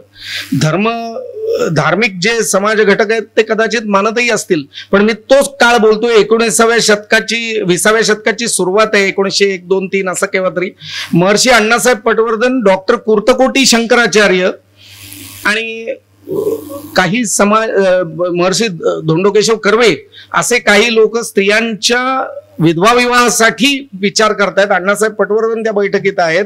आणि इकडे शंकराचार्य स्त्रीला पुनर्विवाह करायला परवानगी नाही असं सांगतायत. आणि हे डिबेट पुण्यामध्ये झाले. आणि या वादानंतर एक स्टेप आमचा समाज पुढे गेला. एक स्टेप म्हणजे काय झालं तर अक्षत योनी कुमारिका, की जिच्या आयुष्यात तिला पाळी यायच्या आधीच जिथं नवरा मेलाय, जिला शृंगार सेक्स म्हणजे काय माहित नाही, तिचं लग्न करायला आम्ही परवानगी देतो असं समाजाने एक पाऊल पुढे टाकलं. 21व्या शतकाची सुरुवात. आज 21व्या शतकात तुमच्या आमच्या घरात 2-2, 3-3 घटस्फोट एकाच मुलीचे होत आहेत. आणि असं काही होतं हेच माहिती नाही पुढच्या पिढीला.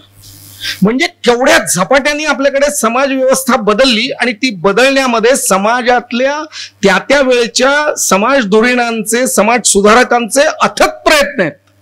पिढ्यानपिढ्या प्रयत्न केले गेलेत. हे जर आपण बघितलं तर असं मुस्लिम समाजात दिसत नाही ना. कारण मुळात शिक्षण नाही. शिकवलं कुठं जातं मदरसात. काय शिकवलं जातं तर कुराण, की जे कुराण कुठंतरी 1400-1500 वर्षापूर्वी लिहिलं आणि त्याच्या पलीकडे त्यांना विश्वच नाही शिकवण्याच्या बाबतीत. टेलिफोन वापरतायत, सेलफोन वापरतायत, वाहन वापरतायत. पण हे कसं चुकीचं आहे हे विचार देणारं, कुराणातल्या आयता काही प्रमाणात कशा चुकीच्या आहेत हे सांगणारा घटकच अस्तित्वात नाही. शाळा, कॉलेज आणि तसं एक्सपोजरच नाही तर तुम्ही त्यांच्याकडून काय अपेक्षा करणार? ही दया यायची परिस्थिती आहे, दुर्दैवी परिस्थिती आहे. त्या समाज घटकाला कदाचित खड्ड्यात पडलेल्या आपल्याला हात देऊन वरती काढावं लागेल. याला पर्याय नाहीये दुसरा. काय करणार? अनेक ठिकाणी मला प्रश्न विचारला जातो आणि सगळ्यांना आजही हाच प्रश्न पडलाय. आता इथं हिंदुत्ववादी सरकार आलं, मुसलमानांचं काय करणार? स्पष्ट, इतके प्रचंड मोठ्या ताकदीनं आणि प्रचंड मोठ्या संख्येनं मुस्लिम बांधव इथं आहेत. आपण काय हिटलरचे अवलाद आहोत की गोळ्या घालून मारू? नाही करू शकत. जगभर मुसलमानांचा प्रश्न हा अत्यंत गंभीर आहे, आपल्याला सगळ्यांना कळतंय. युरोपमध्ये काय चाललंय आपण बघतोय. सगळीकडे मुस्लिम धर्माच्या अतिरेक्यांनीच गोंधळ घातलेले आहेत हे आपण बघतोय. तर यांना पचवणं एवढं एकच मार्ग आहे, दुसरा मार्ग नाही आपल्या समोर. आणि ते जर करायचं असेल, मी खूप पुढचं बोलतोय, आंतरधर्मीय विवाह झाले पाहिजेत.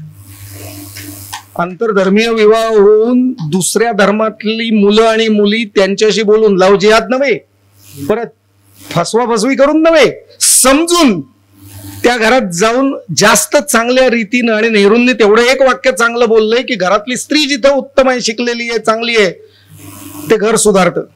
तसं त्या घरामध्ये असं वातावरण निर्माण करण्यासाठी तो विचार तर पोचला पाहिजे. सावरकरांनी आंतरजातीय विवाह सांगितले, 7 बेड्या तोडायला सांगितल्या हिंदू समाज एकरस करण्यासाठी. ते मुसलमान पूर्वीचे बाटलेले हिंदूच आहेत. तर यांचा विचार करता यांनाही आपल्या धर्मात सामावून घेण्यासाठी आणि त्यांचा धर्म बदलही न करता चालेल कदाचित, पण त्यांना डायल्यूट करण्यासाठी, त्यांना पचवण्यासाठी त्यांच्यापर्यंत आधुनिकतेचा, माणुसकीचा, एकरसतेचा विचार पोहोचला पाहिजे. आणि त्याच्यासाठी जे तो हेमंत बिस्वा जे करतोय, सगळे मदरसे बंद, सामान्य शाळेत याच प्रकारच्या कृती करण्याची गरज आहे. याला अत्यंत पोलादी नेतृत्व पाहिजे. मतांचं लांगुलचालन करणारं नेतृत्व राहून चालणार नाही. त्याच्याशिवाय हे वातावरण बदलण्याची अशी शक्यता निश्चित नाहीये मला वाटतं. धन्यवाद.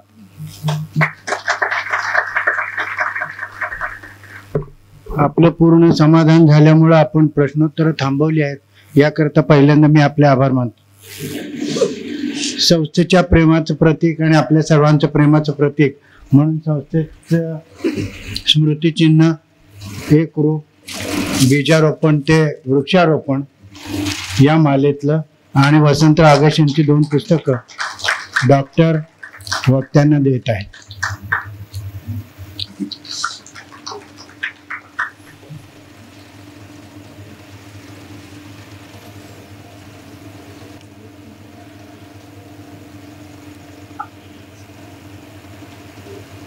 दोन मिनिटं सुद्धा घेणार नाही आपली.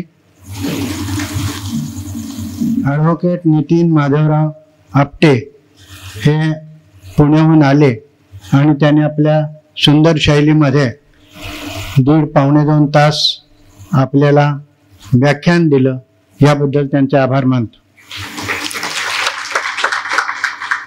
एरवी वकिलांचा युक्तिवाद सुरू झाला की न्यायाधीशांना तो ऐकावाच लागतो. विरुद्ध बाजूचे वकील आपल्या विरुद्ध काय सांगतायत का याकरता ते ऐकत बसतात आणि पक्षकार आपले वकील काय सांगतायत ते काहीतरी चांगलं सांगत असतील असं म्हणून बघत बसतात. परंतु आजचे वक्ते हे नुसतेच ॲडव्होकेट नाहीत, ते ILS कॉलेजमध्ये शिकवत असतात. त्यामुळं त्यांचं विद्वत्ता प्रचूर. युक्तिवाद आपण सर्वांनी इतका वेळ ऐकलात आणि आपलं समाधान झालं, याबद्दल आपले सर्वांचे आभार मानतो. उद्याचं पुष्प हे सावरकरांच्या बद्दलचं आहे, निरगुडकर हे आहेत आणि 6:45 वाजता सुरू होणार आहे नेहमीप्रमाणे. आपण नेहमीप्रमाणे वेळेवर या आणि व्याख्यानाचा लाभ घ्या. आज पुरता कार्यक्रम संपला. धन्यवाद.